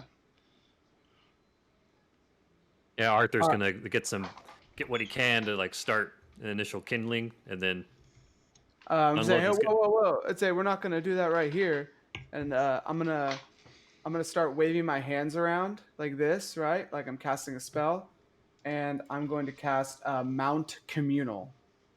Oh, And fun! What does that shit do? I'm gonna touch everyone, so it provides up to 6 mounts. I think there's and 7 of it's- you, aren't there?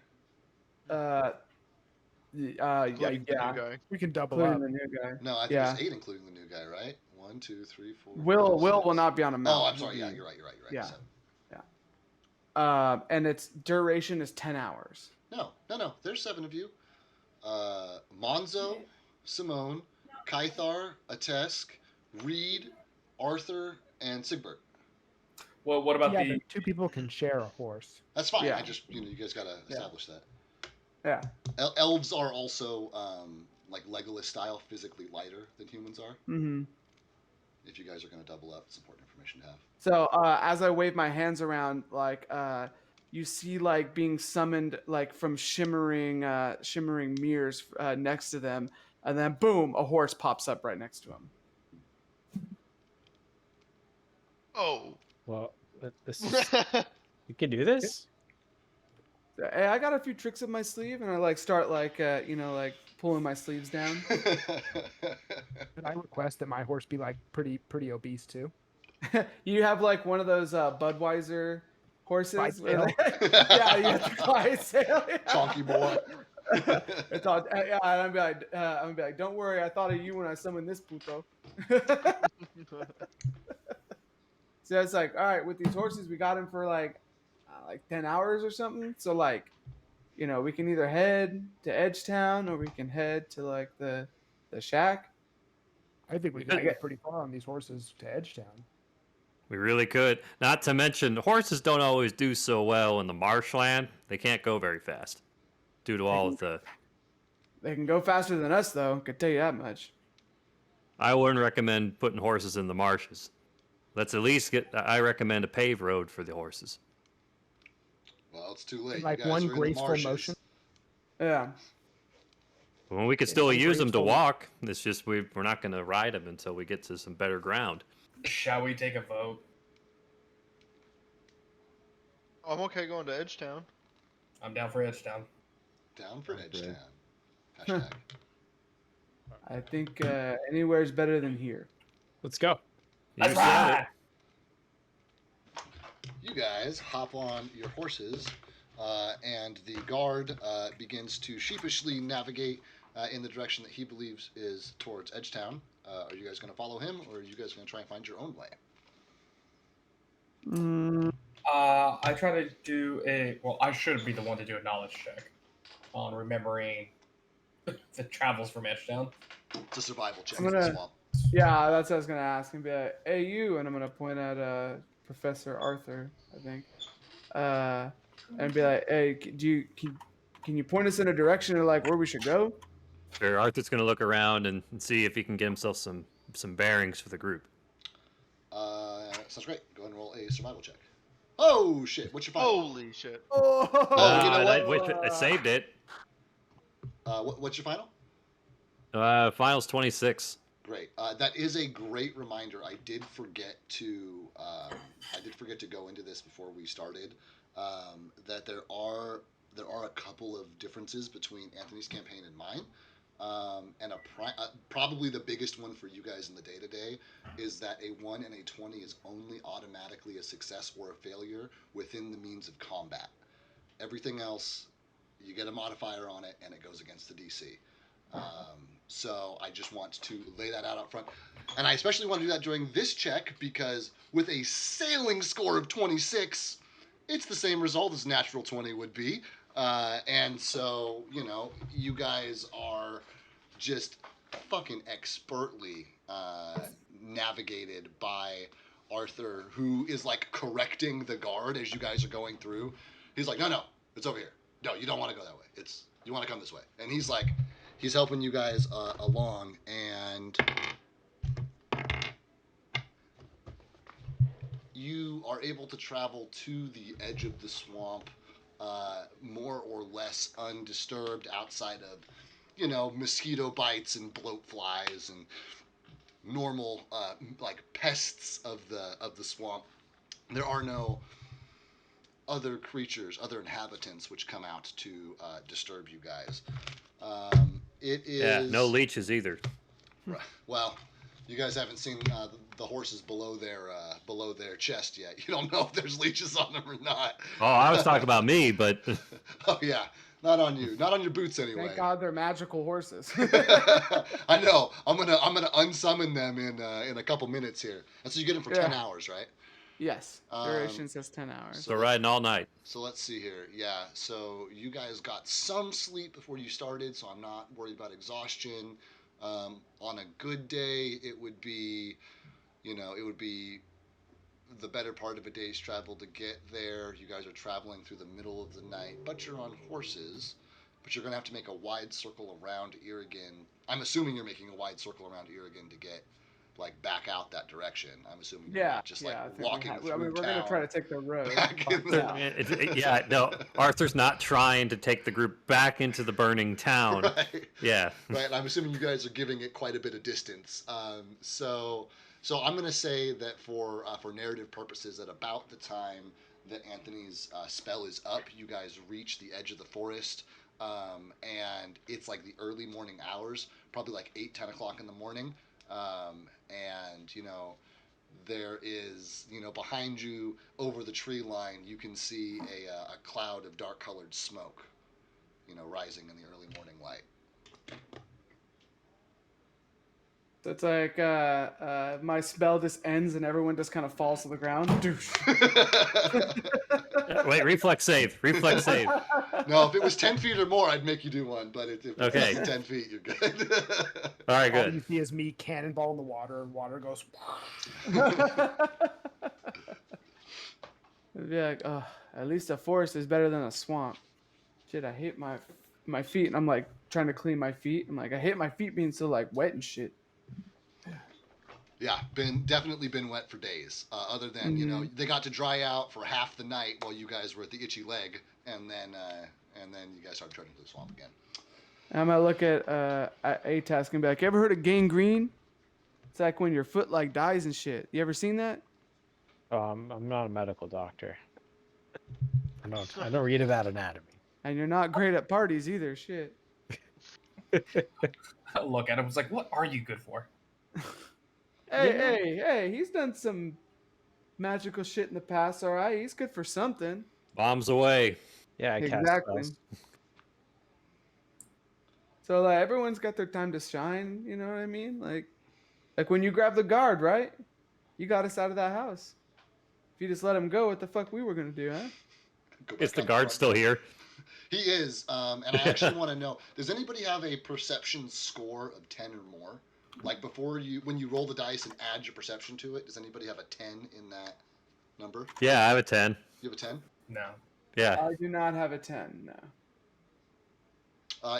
Then Arthur, you've been paying attention as you've been going through the swamp, and you've been trying to lead everybody, but occasionally, especially now that you're out of the swamp, you're looking around and you can see that your guard companion, who's been pretty quiet, is rarely taking his eyes off of the shield which Reed now carries. Okay, I guess Arthur's gonna ask about it. Now that we are no longer on the horse, it's gonna be a while, so he's gonna go over to the the guard and say, "Hey, there's something on your mind." And he kind of like snaps out of it, and he's like, "Oh, no. Of course, there's something on my mind. My lord just died. My home is gone. I don't even know any of your names, and we're just trying to stay alive together. Yeah, there's a lot on my mind, actually. Yeah." Here, let's start with first things first. Arthur Struve takes his hand out. Are we walking while we're doing this? I'm assuming that you guys. Okay. Yeah, we're walking You as got we're days going. of travel, so yeah, we'll just do a little RP in between you camping here. And he like tugs the armored glove off of his right hand and holds it out so that he can shake your hand properly. And he says, "Gregor, nice to meet you." Oh God, the game. That's Sir Gregor. I wonder what the inspiration of that was. I'm Reed. I'm gonna wave my hand. So you're not gonna shake his hand? Am I next to him? I mean, you guys are traveling together. It would take 3 steps to get next to him. I mean. Oh yeah, then I'll go shake his hand. And he. I'm Kaithar Giantsbane. And he kind of one of his eyebrows perk. He's like, "Giantsbane, huh?" He's like, "And you didn't want to fight the dragon?" He's like, "After giants, a dragon should be nothing." He got that name for one of his ex-girlfriends. I know how to suck the teat, okay? I'm a giant. And this a look of recognition washes over him. He's like, "Ah." But I didn't suck no teat of a dragon, okay? There's a difference. And he kind of chortles, and he's like, "That's a tale I'd love to hear a bard singing about. Drinking from the dragon's teat."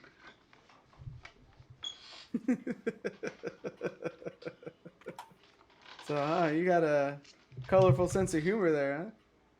There you go. Finally loosened him up a little bit. I'm gonna say, speaking of dragons' teeth, name is Monzo. And he's Or gonna, like a cow's teat. he's gonna. Speaking of, are you a dragon, or are you referring to? And he just kind of points back and forth on your chest. I'm gonna smile. I'm gonna be like missing teeth, and they're all yellow.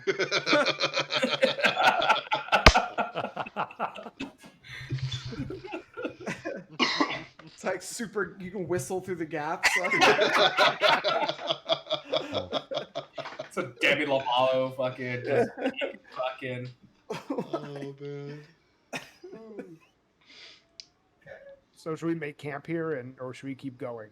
Well, it's only morning, puto. Are you a quitter? Fucking sleep. You keep walking. I will warn you guys if you try and put another 8-hour travel day in back to back without taking some kind of rest. I'm gonna have you guys roll a Constitution or saving throw for exhaustion points. The first one is pretty trivial. I mean, full disclosure, but Yeah. Oh, when? If you at some point in your travel day, you guys have been awake for 10 hours At least after 10 a couple hours, hours yeah. of sleep after being awake for 18 hours. So in the last 2 days, you've gotten 4 hours of sleep. So, I'm gonna be like, at least let's go till like lunch and shit. Maybe then we could just chill out for the rest of the day. Aye. Let's be on the lookout for a good spot to lie low and be able to get some grub. Hey, you're the guy I think of Well. when I'm thinking about lying low. Hey, wizard, can you like make like a shelter for us or something? Like something that helps us make like survive out here and shit? Like conjure something? That sounds like a summoner's job, don't you think? Summoners summons animals, puto. You don't know nothing about summoners. You think I'm doing that shit. You're like the guy you like make. I saw one puto you made like a house, but it was just like a closet. Like you open the doors like a closet, and you look in there, there's a house through the door. Wow. It was wild. It was wild. That's wild. I can you can't do shit do like that? No, I can't do stuff like that. I'm just gonna put my hand. At this point, I'm just gonna put my hand in my face and. All right. Well, what else can you do? I know, like you shot like the missiles and shit out of your fingertips, right? Yep. Okay, so like, what else can you do? Can you like light shit on fire? Can you like what? Like, can you chill things out or like? I can like chill things out. I can like make them go to sleep. I can summon my own little creature, although not as interesting as your pal Will. But I can also go invisible. Will goes round. Yeah, exactly. That's about it. Can you make us all invisible? No, not yet. No. Maybe later. No. I assume we're just walking while we're talking. Yeah, I'm just gonna, let you guys role play, and then as soon as you get to the end of your talking, I'm just gonna let you set up camp, which is usually about the time somebody asks. So we just walking, or I was gonna turn to Arthur and be like, "Hey, you see any place where we can camp at yet?" Now I'm assuming we're just like in a standard forest, right? you guys are.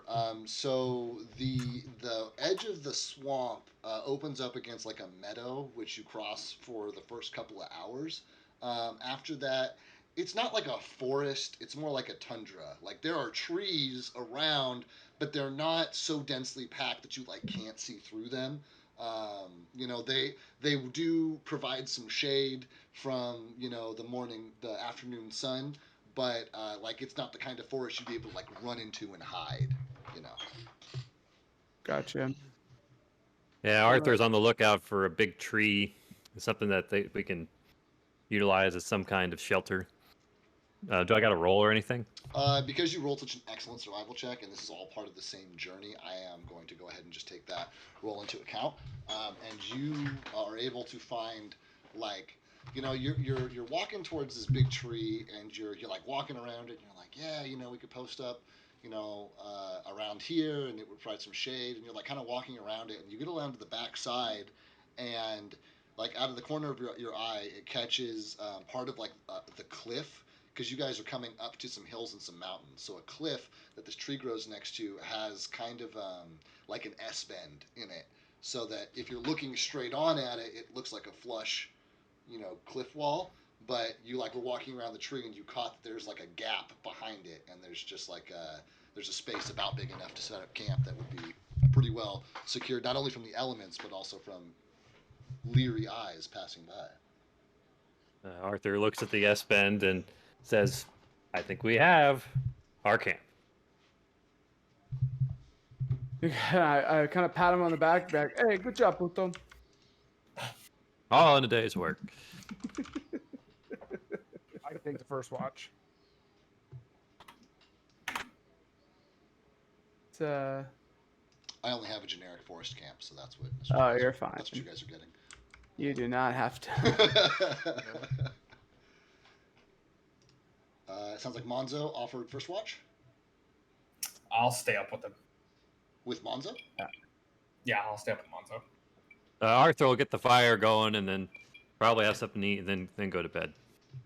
Okay. As a reminder, if you are trying to take a long rest, traditionally that is 6 hours of sleeping and 2 hours of doing a light activity, which is usually what your rest is. So for a long rest, 8-hour period of time, traditionally you would assign 4 2-hour watches. You guys can do whatever you want, but that is. If somebody stays up all night watching, they will not gain the benefits of a full rest if they don't trade off with some other people. Right. Yeah, I'll take the first watch. I'll go second. I'll go third. Can Will and I take? Will I could guess do his it's own fine. watch if you wanted him to, but otherwise, yeah. I mean, he's your he can watch it. You guys Actually, can watch it's in good. pairs if you want. I don't. Doesn't make any difference. As soon as I fall asleep, I guess I'll be he unsummoned. So That's a good point. That's a good. But yeah, I mean, you wake up for guard duty and you just resummon. Yeah. You know. Yeah. So I'll go third then. Cool. I'll go also fourth. stay up for the first watch, and I'll do my 2 hours and go to bed. Cool. So it's Monzo and Kythar, then Reed, then Simone and Will, and then Arthur. Do I have that right? Yeah. Cool. What about what's Sigbert? Sigurd and Yeah, they can do whatever they want. Oh yeah. I mean, it sounds like we got watch taken care of. I can just sleep through the We night, don't right? need. We don't. Yeah, need to if do you that. had like something else you wanted to, because you basically you have 2 hours to do stuff. Which, like, if there's anything that you wanted to like, take care of, any personal projects you want to do, anything you wanted to look into, like usually I'm this gonna period of time I'm gonna is lean taken over to to the that. wizard. I'm gonna be like, hey fool, since you're getting like a full rest and shit, like when you prepare your spells, because I have to do the same shit, you know. Maybe look for something that can A like help wizard? us out, or yeah, fool, you got the wizard robes on and shit, right? What you like? No. Nah. No, I'm a sorcerer. Got me all wrong. You got Wait, me all hold on. wrong. Whoa. You're telling me you're wearing wizard robes, but you're a sorcerer? Aren't you guys like feuding and shit? Like, I mean, it just you wear whatever's most convenient. I know. Okay. Well, anyway, all right. I didn't know that. Don't know Well. much about you putos. So, well, carry on. All right, thanks. Okay, I'm gonna eat Okay. some rations. Yep. And then go to sleep. And at that point, Will will be unsummoned. Okay, no problem.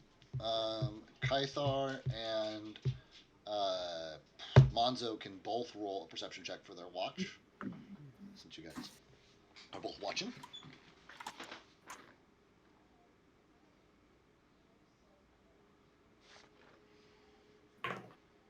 What? That's good. 7. Oh, sorry. 7. And Monzo's is 12. 12. Okay. Kythar is too busy drinking to notice much of anything. Monzo does, because you guys are, from where you guys are positioned, you're specifically off the road, and you're near enough to be able to hear, movement, but not. You don't have a clear line of sight to the road anymore, and you do hear, a few errant footsteps of people walking up the road from the direction you guys came towards Edgetown.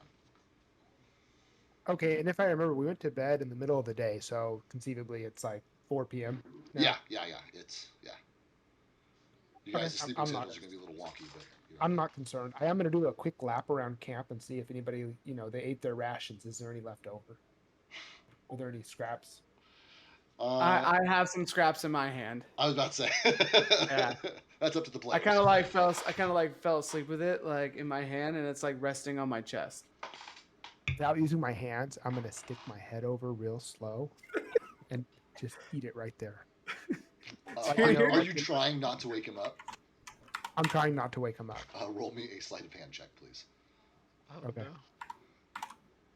no.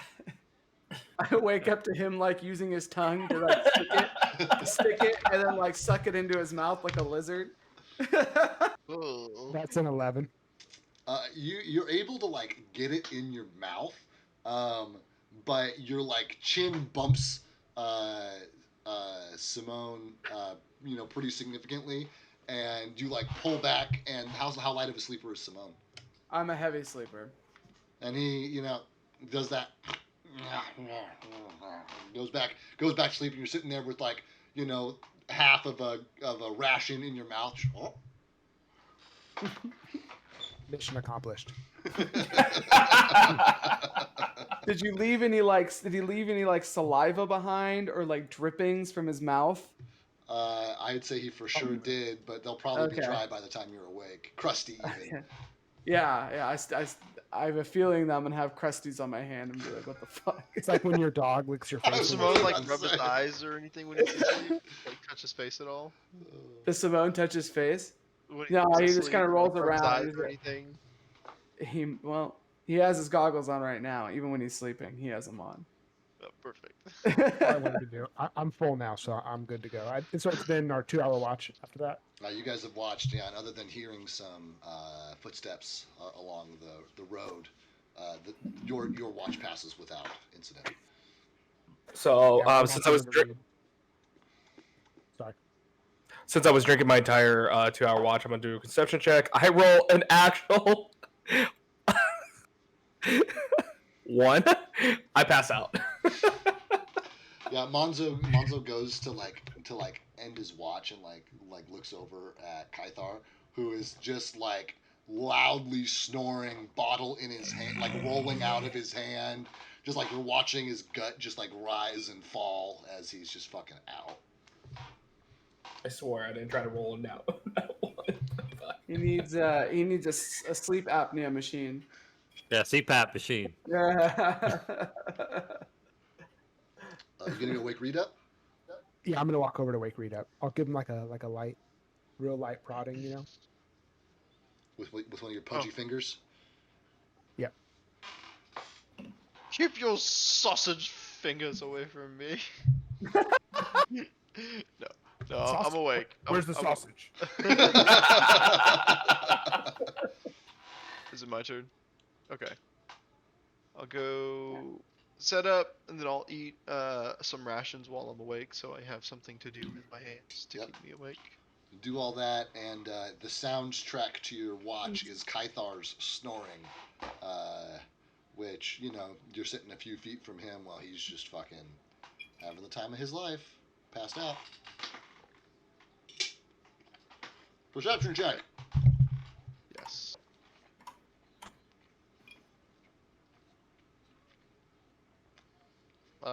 That is a 12.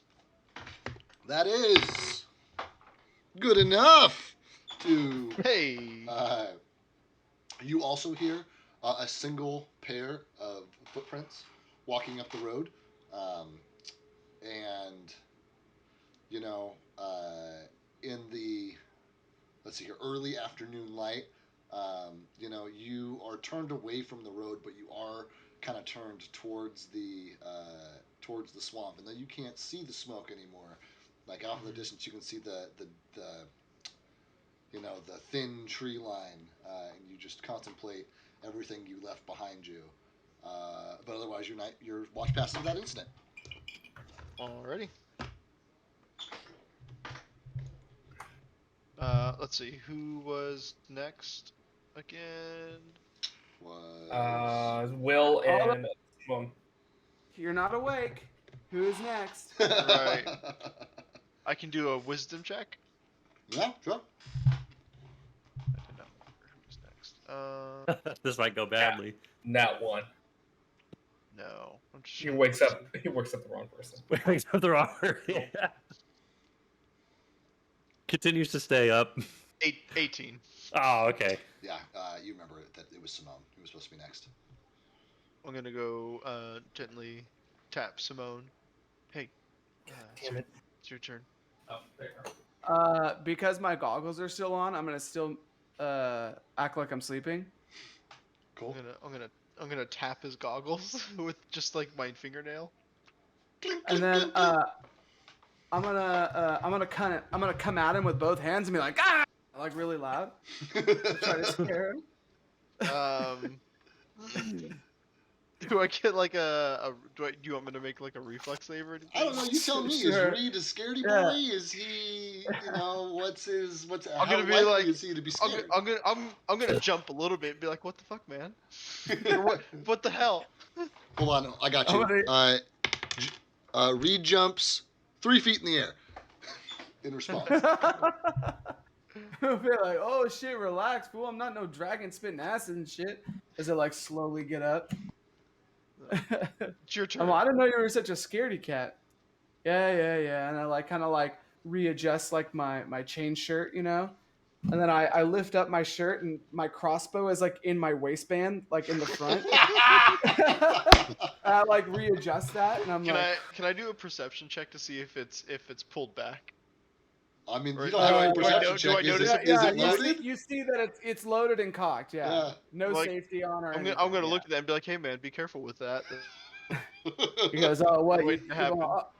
I'm like, oh, you saw my hog or what? Are you looking to get a piercing anytime soon when you trip?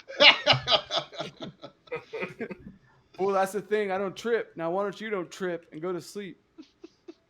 Punch him asleep. I'm gonna go out by the fire. The sleeper's hold.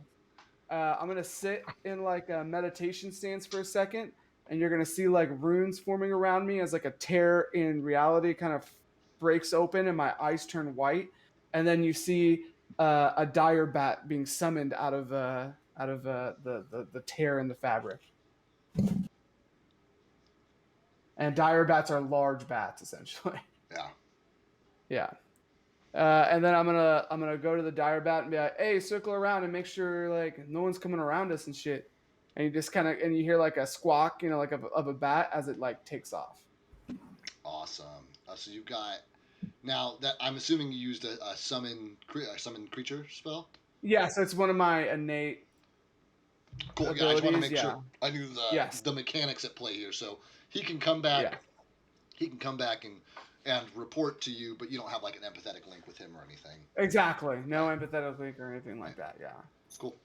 And because I'm a summoner, he instead of 5 minutes for him, it would be 5 hours. He is summoned. Yeah, and you only need him for 2. So Yeah. go ahead and roll your perception check with advantage because you have your Okay. bat. And just so you're aware, he has a plus 12 to perception. Cool. The dire bat. Okay, I'm going to use Tyler's.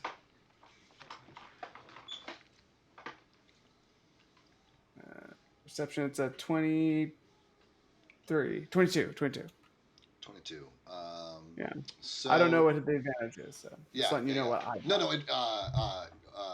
old school We're gonna- advantage, homebrew advantage. Roll twice, take the higher result. Oh, okay, cool. Yeah, for flanking and for. I'll take the first. Occasional, yeah, take the higher. But for Yeah. for all your flanking attacks and for some stuff like this, I will be giving you guys advantage, which is a D&D Cool. 5e mechanic that does not exist in Pathfinder, but I really like. And it Yeah. says roll 2 d20s and take the higher of the 2 as your result. So the idea is that stuff that you're more likely to succeed on, you're more likely to succeed on. Okay, cool. So your final was 20 some odd? 22. 22. So how wide of a circle is your bat going on? Like how close is he staying? So he's staying relatively near the entrance of the S bend, and then also kind of where the road is, like where the road goes into the S bend. So that entrance area, however wide that is. Okay. and just kind of like doing a circle around. Yeah, it. he's just kind of going back and forth, like kind of doing his little echolocation, like, you know what I mean, and just kind of going around. He, comes back and reports to you near the end of your watch that,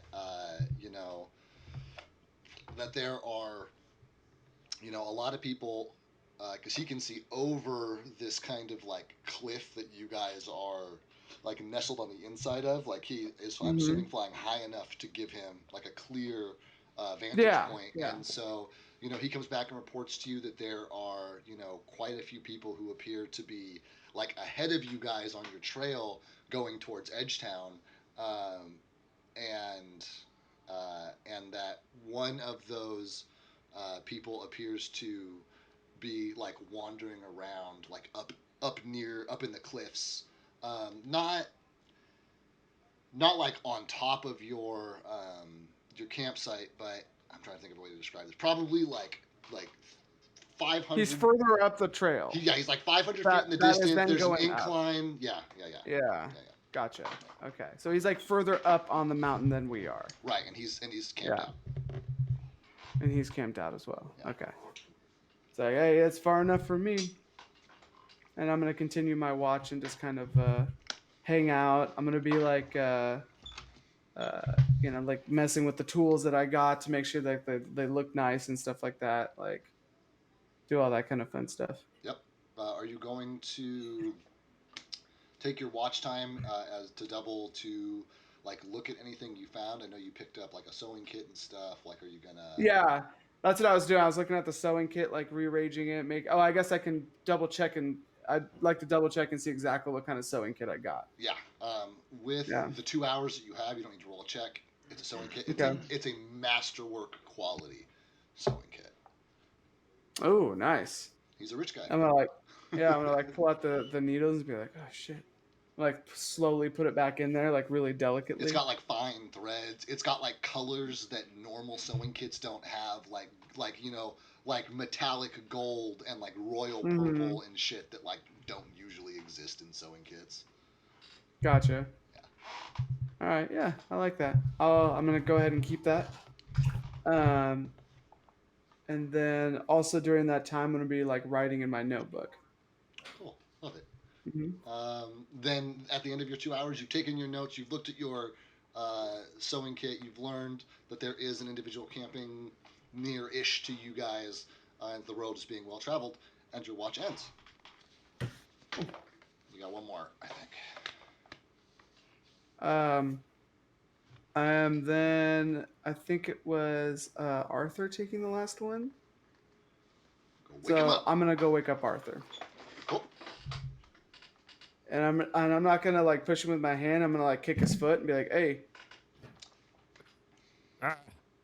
hey, I think it's your turn." Oh, all right. Gonna go to bed now. You said you're gonna go to bed? Oh, you go to bed. I'm getting up. Hey, don't tell me what to do, fool. You I'll go to bed when I want. All right? I'm kidding. Trying to be nice about it. Yeah, Whatever. well, why don't you go to bed and shit? Well, nah. Why don't you go to watch? Shit, you know what I mean. I sure hope so.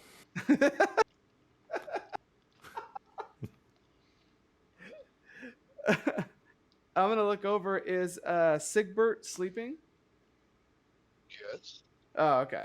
All right. I didn't know if you were up hanging him out by the fire or not, or if you were sleeping. All right. So then I'm gonna double check on the extra guy that's with us. What is he doing? Nobody assigned him a watch. He's sleeping off the incredibly exhausting day he's had. Where is he next to Reed? He is. He's not as next to Reed as much as he's as far from Kythar as he can get. Okay. And then I'm gonna tell Arthur and be like, hey, remember that noble guy told us to protect that shield? So make sure you keep an eye on that shield too. I had to go through hell to get it, and I don't want to like lose it and shit. You know what I mean? What's Got, the like, shield Matt. do anyway? I He's don't been know. eyeballing that thing for hours. Who's been eyeballing it? The guard. Ah, shit. well, it's got like runes, and I was like, I detected magic on it and shit, and it's like hella magical, bro. Okay. So Do you know anything else about this thing? I don't know nothing. Maybe someone in Edgeville can know, but I don't know nothing. All the So more reason to get there. All right. just keep an eye on it. If that guard's keeping an eye on it, it must be worth something. Yeah, you got it. Watch Reed, watch the guard, and watch everybody else. I'm gonna summon my bat towards me. I guess he would not understand the bat at all. Who? I'm talking about Arthur. No, he Because I won't. still have a few more hours. Yeah. Well, I guess if I'm summoned, I'm unconscious, or if I'm going to Yeah, sleep, if I'm you unconscious. sleep, Can't you- use yeah. them. Mhm. Yeah. So he'll despawn whenever I go to sleep. Okay. So you're going to sleep, and Yep. Arthur is taking his watch. That's correct. That's correct. Arthur, unfortunately, it will be difficult for you to both watch outward and watch inward simultaneously. Where are you placing your priority for watch? So I'll put my back against the cliff wall so that way I can get the maximum viewage of the camp, but that will give me a lesser view of far out. Okay. Go ahead and roll your perception check. All right. And what time is it, by the way? What is it? The evening? 2 hours per. You guys got there at. You guys started at lunch, so it'll be like early evening when you guys are done with your rest. It'll be like Hey, it's still sunlight though, right? Like it's a sunset or a something. couple hours. Yeah, it'll be like one of those deals where you got an hour with the sun in the sky, and you got another hour of light. After it sinks past the horizon. Swing shift. Arthur's used to it. 21. 21. You are, you're watching out, out past the trees, in the general direction you guys came from, but your focus is really on, on your compatriots, and everyone seems to be sleeping quietly. But with 21, at one point in the middle of the night, you could have sworn you heard like a distant, like scream or yell. Crap. Arthur definitely has a little bit of PTSD also, so I mean that does not do him any good. He'd guess quarter mile away, maybe. 4 mile away. Okay. He's going to want to take a closer look towards the distance, so he's going to take a tactical risk of not looking at the camp as much and look further from the quote-unquote scream. So if you keep the camp in your sight at all, like they're mutually exclusive. Like you're going to have to walk out from behind the S-bend and like put your left shoulder against the wall that's guarding your the S-bend that's guarding your campsite, and like peer around a corner to look in the direction of the sound, which would mean that you are completely out of vision of your campsite. Okay. Well, he'll go as far as he can without abandoning the site, and then kind of take a quick look on Reed and a quick look on the guard. Yeah, they both appear to be sleeping. Okay, and then so he doesn't have he's not all the way around the bend. He can still see the camp, but Right. he's just waiting for another scream or another sound or anything. It does not come. How long are you staying Okay. out there for? The whole rest of you two? Well, how is this like right at the beginning? I mean, 45 minutes, about halfway through. Halfway through. He's gonna wait another 15 and just kind of be on alert. And that 15, no sounds, no footsteps, no one nearby, no other screams. Okay. With Arthur being satisfied, he's gonna go back to his original position, but he's gonna like take some sticks, or not some sticks, but like a couple torches that he made out of some makeshift logs, and put them at the perimeter. So he's gonna set some perimeter fires, because he's a little paranoid. Are you going to do that beyond the point which the S-bend... Are you going to do that somewhere where somebody outside looking in could see that flame? He's gonna put it where he was standing. So again, like right at the edge. Yeah, okay. So just to give maximum visibility for the next guy that's gonna come on shift, because it's gonna be dark. Because Well, at this point it's you're sunset. The last guy. You're the last guy. Oh, so fair enough. Well, he's still gonna do it anyway because he's just getting paranoid. He needs it for his own sake of mind. Okay. But he's back in his original position watching the camp Cool. after lighting the perimeter fires.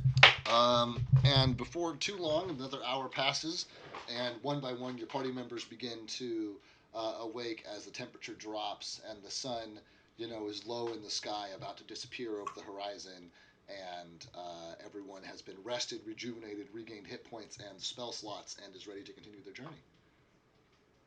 Okay, who's the first one up? It's up to you guys. Doesn't really matter. Not to me. This is a roleplay moment, so this is up to you guys. I really don't care. Yeah, Arthur's literally looking for the first person up. I'll be the first one up. Sigbert. Okay, Yeah. Arthur's pretty pleased to have someone else awake.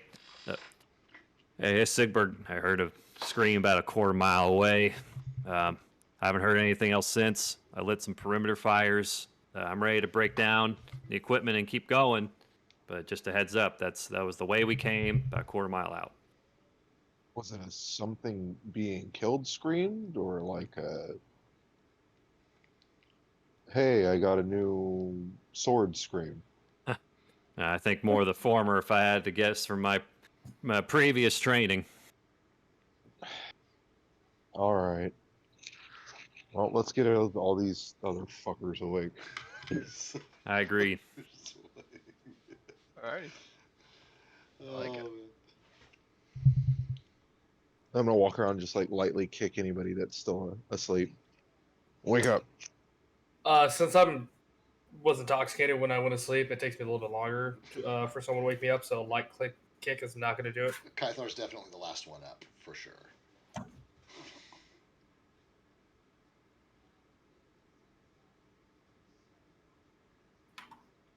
Dump water on Sigbert or on Cathar. That'll be enough to wake up. Ah, that's my own piss. Bandit Brothers, well done. Also, Pirates of the Caribbean.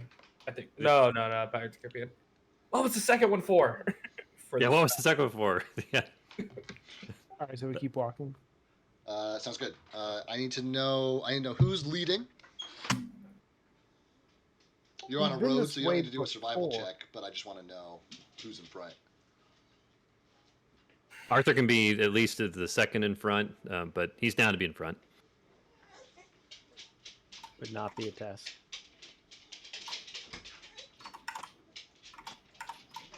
I'll take. Standing behind Arthur. Yeah, no. Okay. I'll follow behind Sigbert then.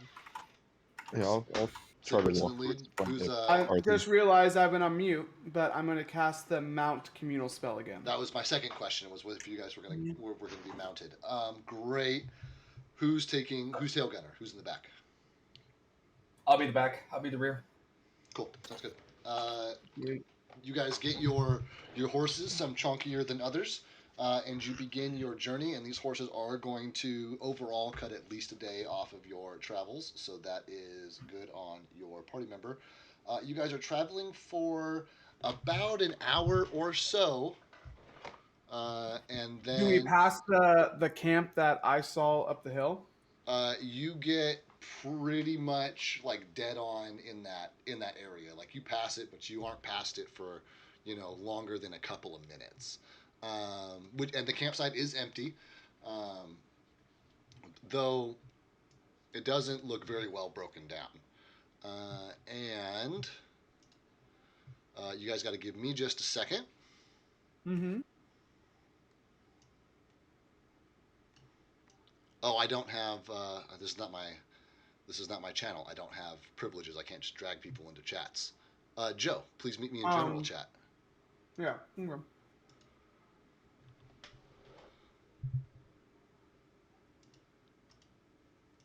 Joe, All right. No. general chat. Let's go. Hey, I don't want to keep the guys waiting longer than I have to. You hear in your head from horseback, like radiating from inside your skull, a voice which is crying out for help. It's a male voice, and it says, "Oh my God, I can't die like this. Oh God, please, Ayamunde, please, just, oh my God." And then it goes silent.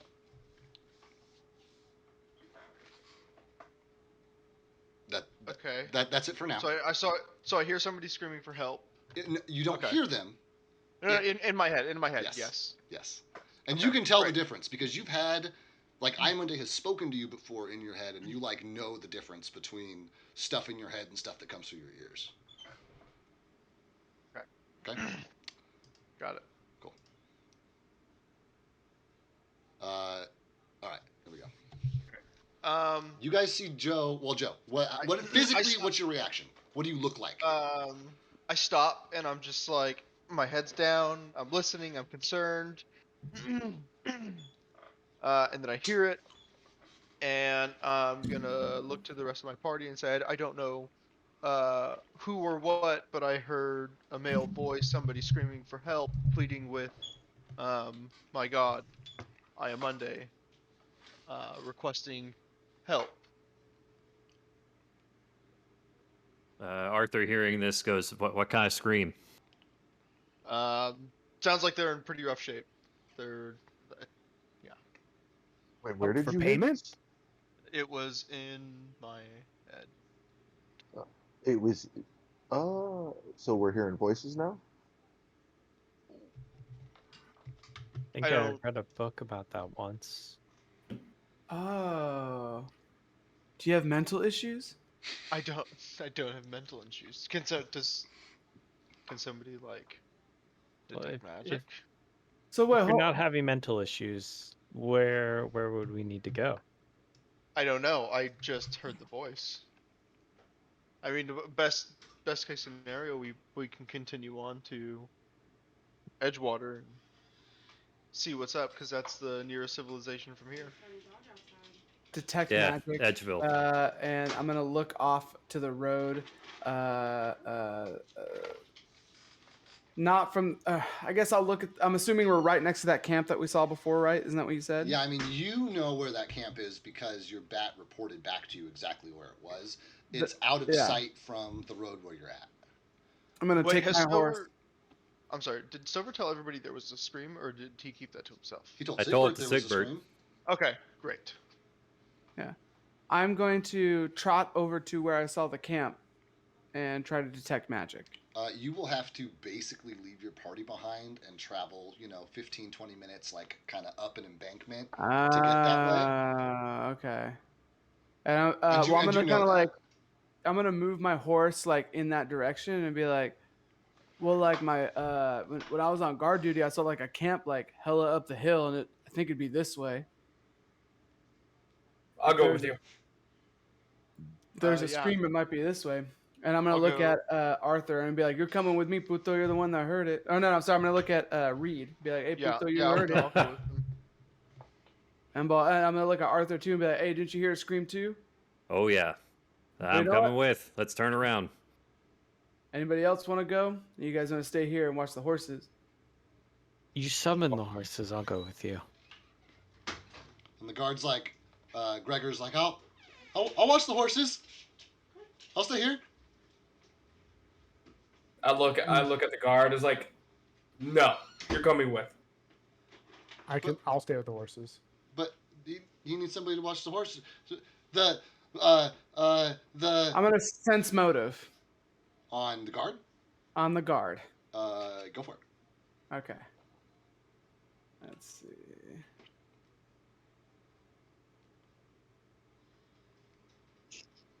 Seven. He seems scared. Yeah. It's Okay. But hey, fool, you look like you're like not in the right place right now, and if we give you all our horses, you might just like take off. So, how about you safety in numbers, right? he takes, Besides, the big guy over here got it. he like Yeah, takes, we'll protect you. takes a defeated sigh, and he like looks over at Monzo, like just like with like pleading eyes. You can leave your pack here. I'll keep an eye on it. And he like cinches his bag a little tighter.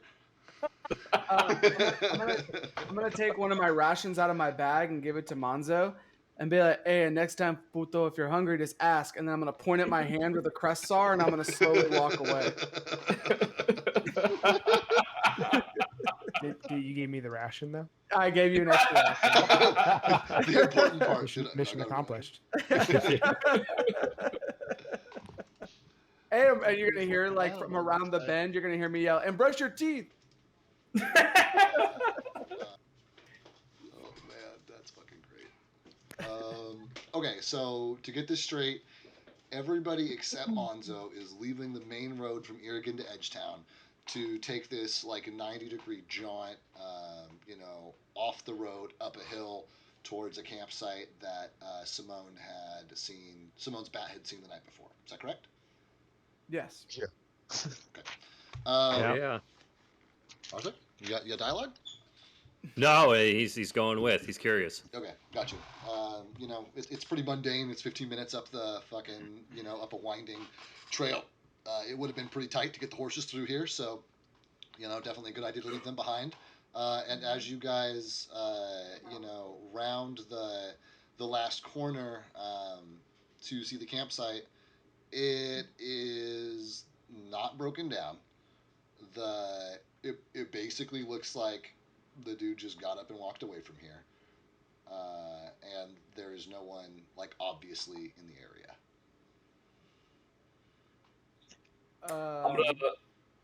No, you go ahead. What's the way? Like, I want to search for footprints. I want to see if I can find footprints. Would that be survival? That's also a survival check, yeah. Okay, I'm gonna do a survival check. 16. You do see a couple of sets of footprints. One that you're not able to identify, that seem larger than a human form. Not like giant, but like bigger than your average footstep. And you see a single pair of like obvious human prints.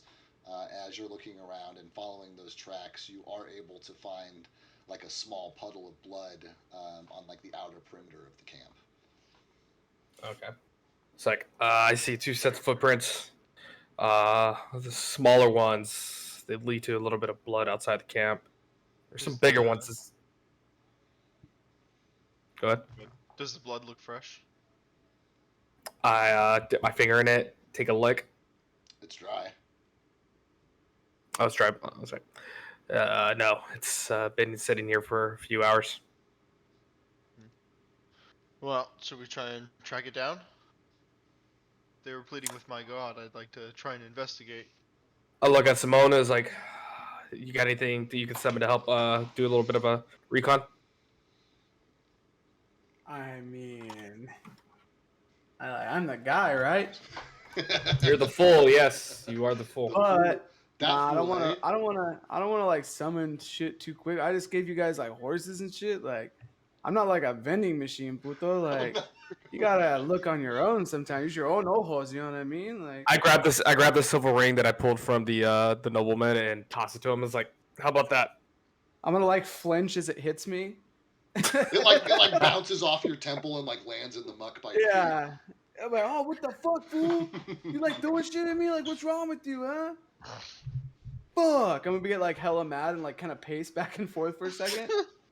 I think he was still trying to. I'm gonna diplomacy with Simone and be like, hey man, he's just trying to pay you to summon something. What am I, a whore now, huh? You just pay me and I do something? What, huh? No, I think he know. was sticking with the You're a vending little machine shit. analogy. Oh gosh. Whew. I'm gonna start walking to pick up the ring. I was wondering Okay, if anybody was going as you go to pick it up, I'm gonna cover it with my foot and be like, hold on. I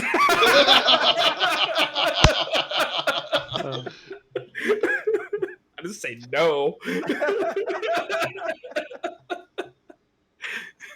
Listen, if you would have asked like nicely, you know what I mean? Like you came to me and like, hey, please, can you get like something like you're so powerful and shit, you know, like oh you're so good, like can you like, you know, like summon something, like help us out and shit.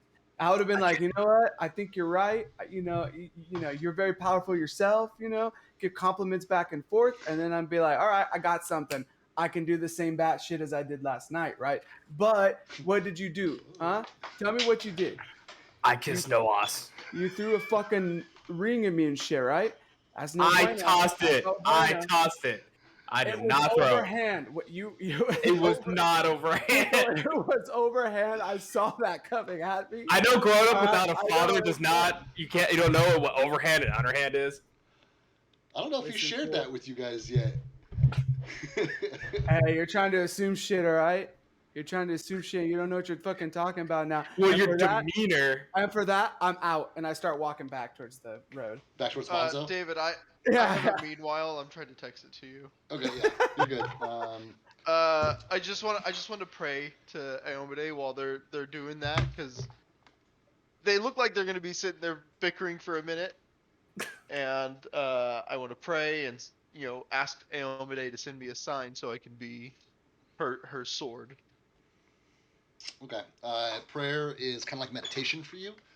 Yeah. So you go wander off a few feet, and assume whatever crouched or cross-legged or whatever position you pray in, and All enter fours. your meditative Cat prayer cow. state. Cat cow. Not in this campaign. I got a one shot that'd be great for it, but we gotta take it a little. We gotta take it a little more serious in this one. Right. You know who you're playing with? I do. Joe's character in the one shot. His name is Don Launson. So it's like there's a little bit of a different vibe between the main campaign and the one shots. But you go ahead and pray, and that's fine. But this dialogue is still going to happen in the background. Simone Yes, correct. has turned on his heel to walk back towards Monzo, leaving the other 5 of you, well, I guess 4 of you, because Reed is praying, standing around at this campsite. And as I'm walking by and be like, hey, this fool needs to work on his social skills and shit. Like, been living with the trees too long. I literally grew up with wildlings.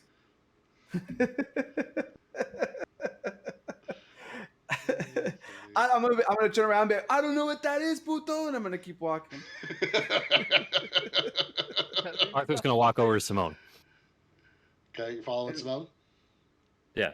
At least 3 of you. I stay with Reed? Reed as he's praying. Are you gonna let him pray in peace?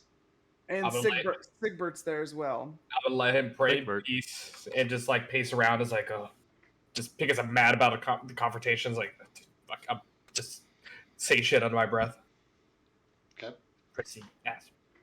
You hear me as I keep walking. First he makes fun of the way I talk and shit, and now he's trying to throw rings at me. Nah, and I'm gonna keep walking. I know what you mean, but man, it's a dangerous forest, though. We should still check out that scream. At this point, there's gonna be more screams and shit if he keeps throwing shit at me. You're not wrong. Did I overhear this at all? I don't think so because they're walking away from You're you. not. Okay. Yeah. Sigbert, thought I heard you starting. I'm just kind of watching both, watching Simone walk away and then Kaithar and just kind of like looking back and forth. And then I just kind of shrug and let out a long sigh and then just kind of walk towards Simone. Okay. I believe that only leaves the Tesk undecided. I'm gonna stand up and go, well, what are we doing? Sigbert hears a Tesk from behind him as he turns his back. What are we doing? And, Reed doesn't really hear anything when he's praying. Kaithar, I don't know if he's too angry to hear a Tesk say that or not, but Let me do a perception. See if I heard it. that's a great Hear one. Not that great, honestly. 9. You do not hear it. So Sigbert, do you turn around and address a Tesk? Yeah, I'm gonna turn around. Sigbert and Arthur making their way away from you, behind you. Yeah, I'm gonna turn around as I'm walking away, and I'm just gonna, because he asked, "What are we doing?" Yeah. And I'm gonna just go. Apparently, we're learning that some of these people are experiencely monthlies, or I don't know. And I'm gonna keep walking. We all synced up. Oh man. Just gonna give you kind of a dull look. Just He doesn't. know. I go, okay, I guess we're going that way, and I point in the direction of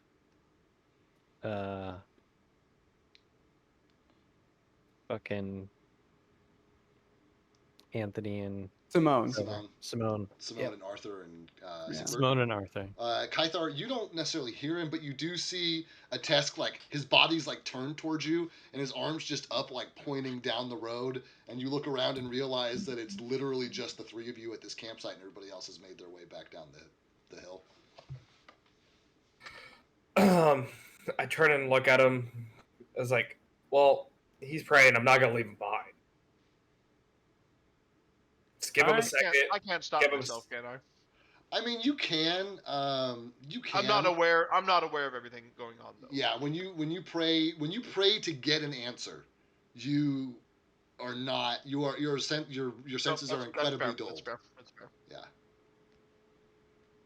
All right. Well, I'll wait for him to finish, and then we'll go.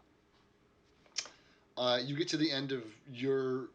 Reed gets to the end of his version of 10 Hail Marys or whatever, and He starts hitting himself, flogging himself. And on this day, Monday has no answer for you. Come back. She didn't answer. This may not be the way.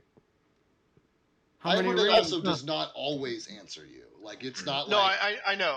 Yeah, okay. That's too bad. Okay, well, let's join the rest of the group. Sounds good. Let's go. I start making my way back to the group. Making my way downtown. Walking fast. Reed, Walking fast. Are you the last person basically to make their way down? Who? You. Oh yeah. Okay. And let me know when Simone's getting close to Monzo, please. Yeah, it's like a 15-minute walk, so I mean, we'll flip to you, here in a second.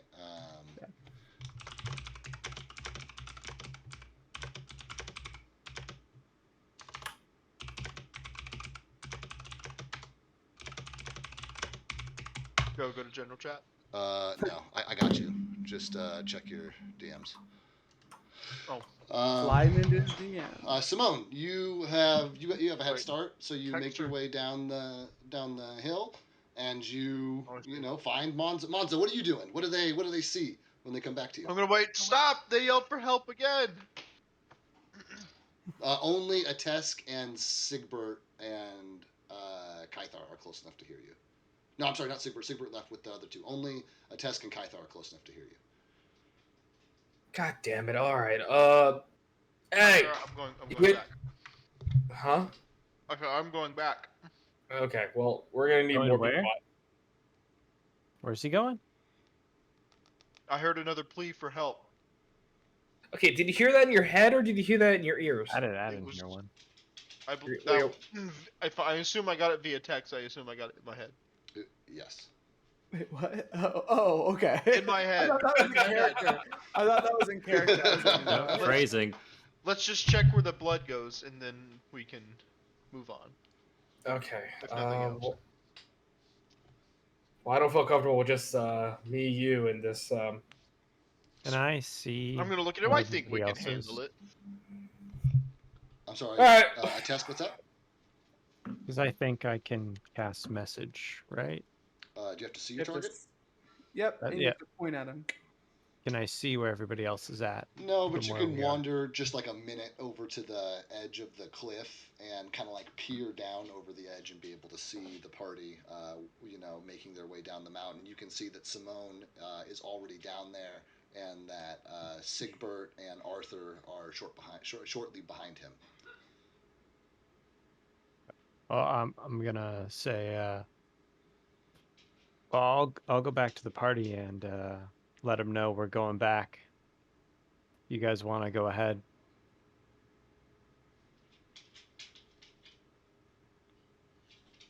Okay, I go back with Reed. Okay. And then I'll go back and message down to the party that Reed heard another scream in his head, so now he's going back to investigate and I guess we're all going back. So if you guys want to turn around, that'd be great. And who are you pointing before at? that message comes through, I want to give Simone just a minute with Monzo. So Simone rounds the corner. Monzo, what is he looking at? How are you entertaining yourself here? He walks up and he sees me in downward dog, doing like a yoga pose, and then now upward dog, and then one arm up. You hear like a toot, like when he like. It's like weirdly spry. Like I'm not struggling. I'm like rounding the corner, and you can already kind of hear me coming around the corner, and I'm like yelling. I'm like, I'm not. It's not bad to be like passionate. Like I'm like hella passionate and shit. Like just because I'm like passionate doesn't mean that I'm like angry. You know, and I just don't want people to put some shit on my head. You know, and I'm like, and like Stover Arthur's like behind me, like yeah. And then I walk up and I'm like, oh shit. I'm like I didn't hear you doing the whole awkward.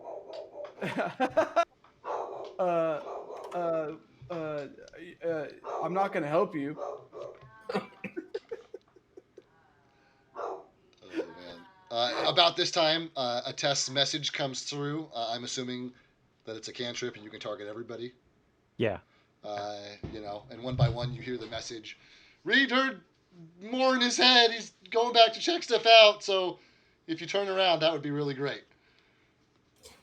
Wait, was there a guard with us? There was.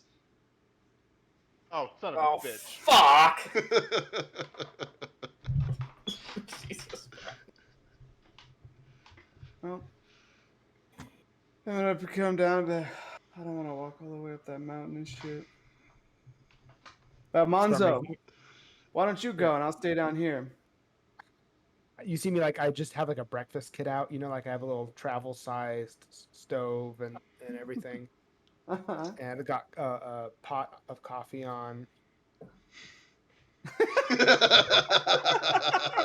Sounds like you have a creature behind you. There's a couple of creatures. I'm just starting breakfast, so why go where? I'm gonna be like I guess what's that one puto with the he's like likes God and shit. He heard another another scream in his head. I don't know what that means, but I'll watch breakfast. I can do a little, you know what I mean? Say, I hear screaming too.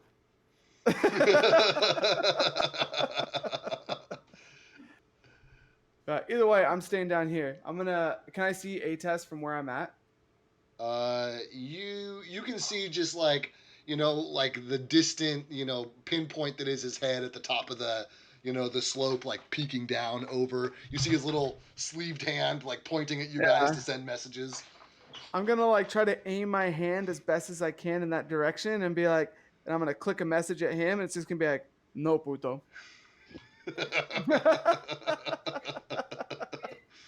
All right.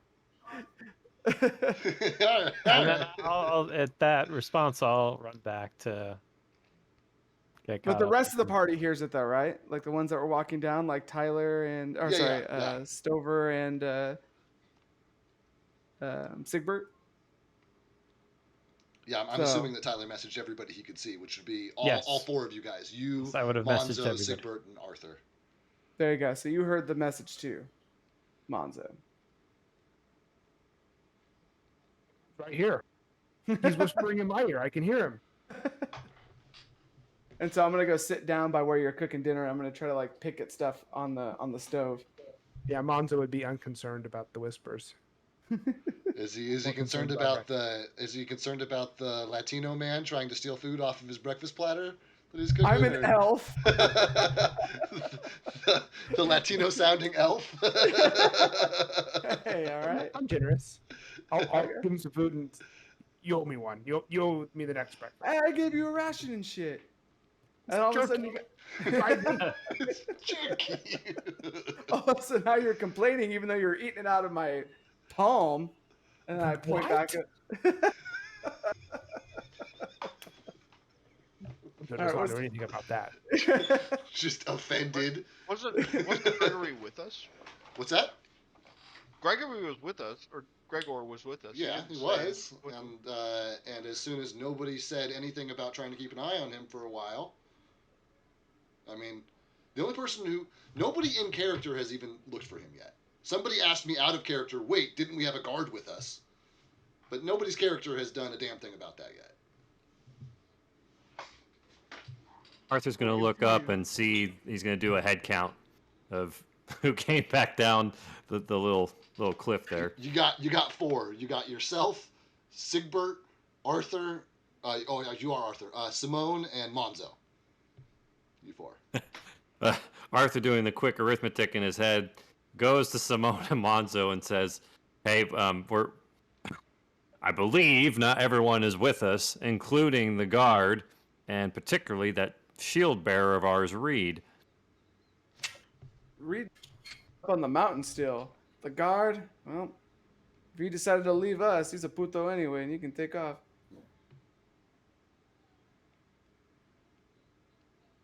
And that's what Arthur I is just a say little as bit. I continue to eat off of the breakfast plate. Okay, Arthur's a little frustrated at this point, because we walked up the mountain about to figure out what was going on, then we walked back down, for the sake of group cohesion, only to lose group cohesion.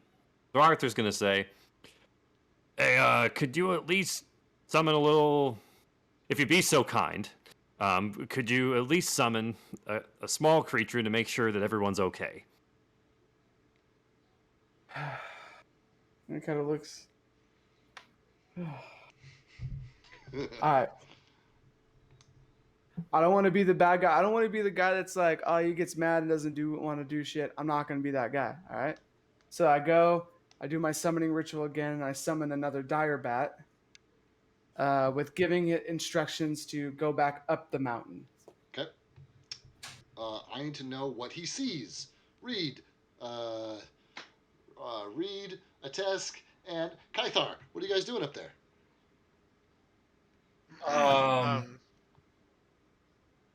I do think we're another gonna perception. Oh, go ahead. I was gonna do another perception check on the blood to see if there's any more of a trail that leads along with it. Yeah, that one is because you're looking for something. It's still probably a survival check. Survival. Okay.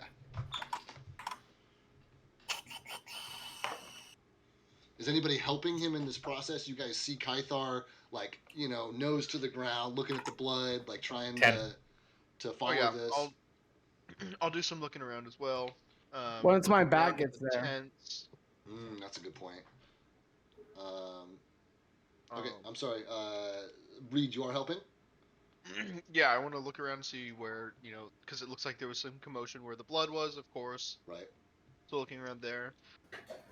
But I also want to give the camp a quick scan to see if there's, like, anything that was left. You gotta pick one. You more worried about the blood, or you want to dig through? No, I'm more worried about the blood right now. Okay. Then give it your own survival roll, my friend, and we will take it in conjunction with your buddies. 8. Not a whole lot of help. Yeah. But Kythar is able to determine that the blood makes its way like slightly farther up and then cuts. He loses track of it for a while, and then he finds another splotch of it. Like smeared against a rock. A couple of like fingerprints, and before long it appears you're on some kind of like. I wouldn't call it like a path or a trail. It's more like a goat trail or like a cattle trail, like Game naturally created by creatures moving along this path over many years, as it kind of like snakes further up into the mountains, and you see bits of blood here and there. I don't know how far you're going to travel it for, but the first 100 feet or so, it's a spot of blood here. Walk another 10, 20 feet, spot of blood there. Well, Kythar, I'm going to keep following if you'll lend me a hand. I'm with you. A test? And I look at. Do we have everybody else? Do we have a test with us? Yeah, am I there? Yeah, you're the only one that went up there. I mean, it's up to you. What'd you do? They walked away. Did you follow them? Yeah, Cool. absolutely. Yeah. Then And do we see I- the bat coming in? I'm about to say, right about this time, the bat comes over the Mhm. ridge from the bottom, and circles around you guys. I'm assuming he does the bat version of squawking at you a couple of times before going back to report to Simone. Yeah, and I will be doing a perception check of what he squawks. Of what he I squawks. guess. Of what he Yeah, squawks? Well, you because just he's so Arthur had asked you to make sure everybody's okay. Are you going to instruct him to look for something else? my perception check was to make sure that everyone was accounted for. Yeah, no roll required. Including Everybody's up there. yeah. Oh, Okay, sorry, no, not yeah, including the guardsmen. yeah, that's a good call. Go ahead and roll Yeah, your perception check. Okay. I forgot about him. Where am I at here?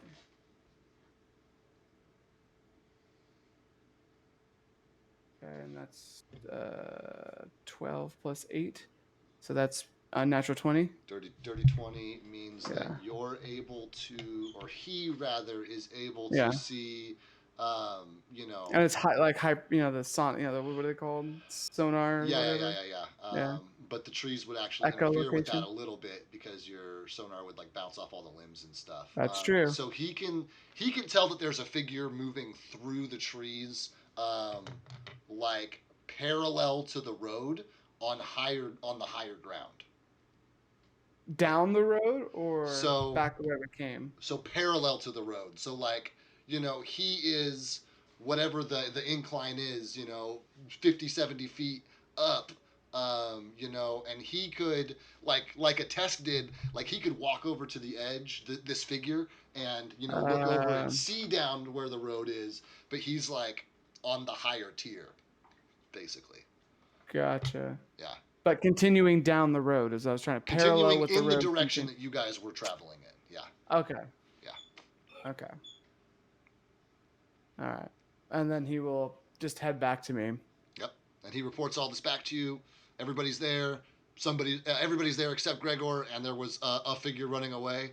I don't know how smart Batty is, but he's, probably the same guy. Yeah. So. I let Arthur know, who is right next to me. I'm like, everyone's accounted for except for that guard boot, though. He's running down the road, just like up higher and shit. Arthur is gonna do a face palm. He's just, should I go after him? Well, depends on how much you care about this guard, I guess. I don't think we should force anyone to be rescued. Me either. Arthur's gonna. He's gonna take out a flask of let's see, or some kind of ale, because it's something that's not in breakfast. He's gonna pour it in Simone and Monzo's flask. It's just, it's gonna be a long night. Yeah. The nighttime still? I thought it was daytime now. You It'll guys, be a long night, and it's only 4 p.m. You guys rested at noon. You took your 8-hour rest. Oh, at noon. At noon. Okay. Yeah. Got it. So 8 hours later is 8 o'clock. Yeah. So Arthur's having some ale with watching the breakfast crew. Okay. But he's relieved to know that everyone's accounted for. So he's like, okay, good. And now I'm gonna like pass around coffee, some coffee. So coffee and ale, that's the breakfast of champions. Eggs. Thank you, Monzo. So we're just gonna chill out by the horses, essentially. That sounds great. The other three of you travel along this road or this trail, following this blood trail, for I don't know, like half an hour. Are you going to stop at any point? If you don't, like, if your party doesn't show up, are you going to, like, at any point be like, maybe we're going too far? You go a half hour and you're still following the trail. Yeah. If we haven't seen anything by now, I'm gonna look at Carthire and say, "Well, has the blood dried up?" And voices stopped. So I'm gonna check the freshness of the blood. It does look like it was, like it fell in the last few hours. Like somebody, like this, it's from the last day for sure. Probably the last 12 hours. I was gonna say I don't feel comfortable going deeper No. down the but I don't also too we don't know where the hell I look around. It's like we lost a person. So Guard. yes. Yeah, let's go Yeah. back. It was, I guess, a false alarm. All right. I guess. Okay, and Test lead the so way. okay, so you guys are abandoning the trail and are turning back around Mhm. to rejoin your party. That's correct. Yes. Love it. Okay, party. You get done with breakfast. Half hour goes by. You have not found your party members have not reappeared. And it's only been half hour. I'm gonna send my bat back up. So see them all. Tell them to look along the trail for our friends. The bat can probably see because he rolled like a 22 on his perception, right? Yeah. Yeah, so he knows there's a trail there. Okay, so he goes up, he flies up initially, comes down like 2 minutes later and says, tells you they're not on the landing and they're not, in the first, few hundred feet of the trail. Okay. I'm gonna be like, those putos kept walking. Looks like they left us. You think we should go after him? And I'm gonna look at Monzo. What do they need help with? What were they doing? I don't know. They kind of disappeared. They were trying to look for some screaming and fucking what's that? Like that crazy loco says he's here screaming in his head. That Can, crazy. can the horses walk on the trail between here and the camp you guys went to? Will it just slow us Hell down? no. It'd be a slow ass ride. I'll tell you that much. It's like real narrow and the horses are like real big, and shit. The horses are real big and shit. Can And you I'm gonna put them kinda back like- in your pocket? Yeah, I don't think that's a good idea. I can't put him back in my pocket without unsummoning him. Shit, dude, Maybe- this is like the highest level spell I know. So why don't you like be appreciative and shit? David, Yep. when we return to the camp, can I just look in the tents and everything before we finish our way down the hill? Yeah, but you guys aren't even back to the campsite yet, so Yeah. Kuna Matata. And I think I'll take a tray to go, and we'll start walking to the camp. Okay, so you guys are gonna make your way up. Did you want summon the horses? Did you leave somebody behind? Are they just hanging out? Mark them. Take the keys. Put a U-lock on him. Put it in the visor. Fold them up there. So Exactly. Lock the reins. I guess Simone, are you unsummoning your horses? And do they automatically unsummon if you travel a certain distance away from them? Not from my understanding. Okay. It just says summon communal mount or a horse. I can look for more, but Arthur's willing to stay behind if no one else is going to stay behind. Well, it's not like anybody else can take them. They'll just poof underneath them. Just park them off the road. Oh, do you have some kind of a magical interlock? this range 25 feet plus, but that's do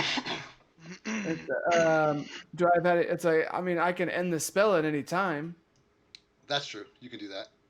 Mm-hmm. Oh, So a magical interlock it is. dehydration. We're dehydrated. I have redemptions for hydrate, which is drink water, and dehydration, which is drink beer or coffee, whichever I have to be drinking at the time. It's beer tonight, so that was a redemption. Somebody watching the stream, spend points. Spoiler alert this time. nice. But, also, Oh, it's Netward, Tyler. what's up? Thank you, Tyler. Okay, so you guys are heading. So I'm sorry. Is anybody staying behind? Are you No. going after your party? Yes. I think we're all going because Yeah, I'll go and I'll unsummon the horses. Well, or do what you said, where all you gotta do is just leave them there. If you hear like horse screaming, unsummon them. But Okay, well then we'll go ahead and do that. Hopefully, I hear the horse screaming. Yeah, that's you still have the bat flying around, right? As of right now, yes. Shall we tie them to the I think we're thinking about the horses too much. Let's just head up. I'm just gonna start heading up the mountains. Sounds great. Okay. If you guys are all heading up the mountains and you get to the campsite, you poke about a bit and you find, you know, that your compatriots have like left a pretty obvious trail, which helps you like identify the blood spots and stuff because you can see that like your heavily armored party has like walked in that direction. Mm. But your party does not appear to be around anywhere. You guys are hanging out here for 10, 15 minutes, and then you hear like the crunching of footsteps coming from through the trees, and in short order emerges your other three party members: Atesk, Skythar, and Reed. I'm a bit. Oh, I hey. told you guys. I'm sorry. Somebody pleaded to my god, and then I got the message, I guess, and well, No, I'm saying that these fools thought you guys were dead. No, we definitely. we're clearly alive. HS came to me, was like, or not HS. Arthur came to me. He's like, I think they're dead. I think they're dead. I'm like, we're not dead. Well, certain. And where's the guard? We thought it was with you. We thought he was with you. Well, he's heading towards this edge town or whatever. Yeah, my back caught him running away and shit. You know, You- good I'm luck. actually headed that way, and I'm gonna point the parallel way down the, the way that he told me the figure was running. Right.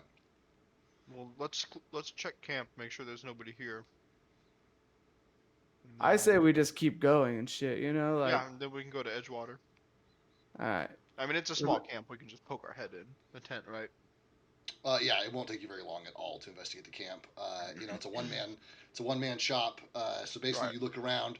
There's like a single, makeshift bedroll. It's not even like a proper bedroll. It's like a blanket, which got a couple blankets which got gathered. One got like stuffed with leaves and is used for like a makeshift pillow. The campfire was obviously hastily put together and not put out properly. And then you look around and you do find like a few personal effects, but they're nothing of consequence to you. You find an extra pair of like extra thick leather kind of like mucking boots, and then you find like a small vial of like red algae, and that's pretty much it. Violet red algae. That's right. I'm gonna take that. I'm gonna give it to Simone, and ask if this means anything, or if he even knows what this would be. If it's anything special, because I've never seen red algae. I don't know what you're handing me, but I'm not grabbing it and shit, and I have no idea what the fuck that is. Can I grab it? Assuming he's Don't need it. willing to give it up. Yeah, no, I give it to him. I want to taste just a little bit of it. You pull the stopper off, and you're hit with like a pungent, smell of like it basically smells like the swamp smelled, but hyper concentrated. That like salty, briny, almost like dirty smell, and it like almost burns your fucking nostril hairs off when you take a whiff of it. It's pretty pungent. I just want to take a little piece of it and see how it tastes. You take it and you like eat a little bit of it, and like your tongue goes numb, and then I can't taste anything. You can't taste anything anymore, and your tongue is basically like it's like somebody sprayed fucking anesthetic just all over it. Jar Jar Binks. My tongue is stuck. My tongue. Hey, no, but the taste is really good, and I'm gonna keep it. Okay, let's go to Edgewater. Maybe the voice came from there. It's like when you eat like a really spicy pepper, and I the cling- spice is overwhelming. I cling to faith. Okay, so it sounds like you guys are going to continue your journey towards Edgetown. Yes. Edgetown, and then if we see that wonderful guard, we'll see what the heck happened. I'm sure we can outrun him on these horses. Yeah. Well. Yeah. So because you started off on the upper level, you did not go back down the hill to the main road. You're like walking in pursuit, essentially, of Gregor's. Well, we'll get the horses first, right? They are mutually exclusive. To get the horses up here to where Gregor went would be time consuming. Not impossible, but time consuming. Otherwise, you could go down to where the horses are, travel along the road towards Edgetown, and if Gregor came down to the road at any point, you would catch up to him. But The ladder. That's the ladder. Let's That's split them. yeah. That's what we wanted to do. That's what we want to do. okay, great. Yeah. You guys get down to the road. Is your bat still summoned? I think by this time it's been how many hours now? Not even. How long has it been? Not anywhere near 5 hours. I mean, Then yeah, it's I been would like say 4 it's still hours. summoned for right now. Then yeah. Okay. Yeah. Are you gonna have him just kind of in patrolling mode above you? Yeah, I'm just kind of like following us up high. Okay. You know? Roll me another perception check because we have moved into a different phase now of you guys doing stuff. He knows what he's looking for, but I'm assuming you're having him look for Gregor. Yes. Cool. So that's 23. No, 22. 22. You guys make your way back down to the road, start going up towards Edgetown, and after like less than an hour of travel, your dire bat comes starts screeching like crazy and comes diving down to you and indicates that there's someone up on the ledge, but there's not an obvious way up there from this point. It's a rocky, it's a cliff face, so I mean you can always try to climb it, but it's not like that last place which had an obvious path to get up to like a campsite. Like this is just kind of a cliff face. Gotcha. I'm gonna be like, I'm gonna kind of point in his general direction and be like, he's like right over there somewhere, but I don't see any way that we can get up there. No, and I pointed to the direction that the bat shared for me. Well, I don't have wings. Well, I don't have wings. Arthur, looking back at Reed, make sure that he still has his shield on him. He does. Yeah. Okay, Arthur takes a sigh of relief and goes, all right, cool. And Arthur probably I don't know about for the first time, but I'm going to take this moment to make sure that Arthur knows that, I'm just going to re-describe the shield because you guys have all been traveling with him for a while. It's this long, mirror-polished, shield with an etching of a mountain with a dragon circling it and a bunch of some kind of runic language etched into it. But it's there. It's on his back. Okay. Okay, Arthur's looking at his options and he goes, what do you think, fellas? You want to go after this guy or you just want to keep going? Nah, leave him. No. Yeah, like I said, I don't want to force anyone to get saved. Not to mention, I mean, we kind of warned him about the conditions of the road before we decided to split up. So, if we see him in Edgetown, so be it. But I agree. It would be safer for the group to keep going. I mean, he abandoned us. We didn't abandon him. I'm not gonna die over some chickens. Somebody's going to. He didn't even take a horse. That's true. He did not take a horse. But that's in part because he never walked past the horses either. Let him be. Okay. Be safe for now. You guys have a little bit more travel ahead of you before you hit Edgetown. But I think this is a good place to call the session for the night. And we will be able to start next week with you guys arriving at Edgetown and starting to engage with that part of the setting. But I think that anything else we try to get into in the next 20 minutes or so before people start calling it will probably not be super substantial. Yeah. Yeah, let's call it 2138. Cool. then I appreciate you guys. I know it's a lot to get like back into a whole other campaign. Remember your characters. We've got to like pick up the pieces of the story and start moving things along a little bit. So I appreciate you guys rolling with me through a super roleplay heavy session. Yeah. And we'll be able to play it more next week because we're doing that now. And we'll pick it up the same way that we play the other campaign. In the early days of this campaign, we only played it when everybody was present, and I was like writing people out for people who couldn't make it here and there. This time around, we may just play it a little more steady, kind of like we've been playing our other campaign, where if somebody can't make it, they pass their character sheet off, and we just kind of continue the best we can so that we can keep things moving narratively. Yeah. Okay. Yeah, that's good. Cool, guys. I should be available. Yeah, and if a bunch of people can't make it, then we'll do a one shot, or we'll call it for the night, or we'll what have you. But I am pretty eager to get probably the next 2 or 3 sessions under our belt here to really start revealing all of the fun stuff I have to reveal. So Reveal yourself to me, David. I will. Okay, guys, I am going to wrap up stream, and then I will come back here and we can do whatever we're gonna do. If you guys want to leave, I won't be upset. So thanks for playing, guys. All right, cool. See you later. Later.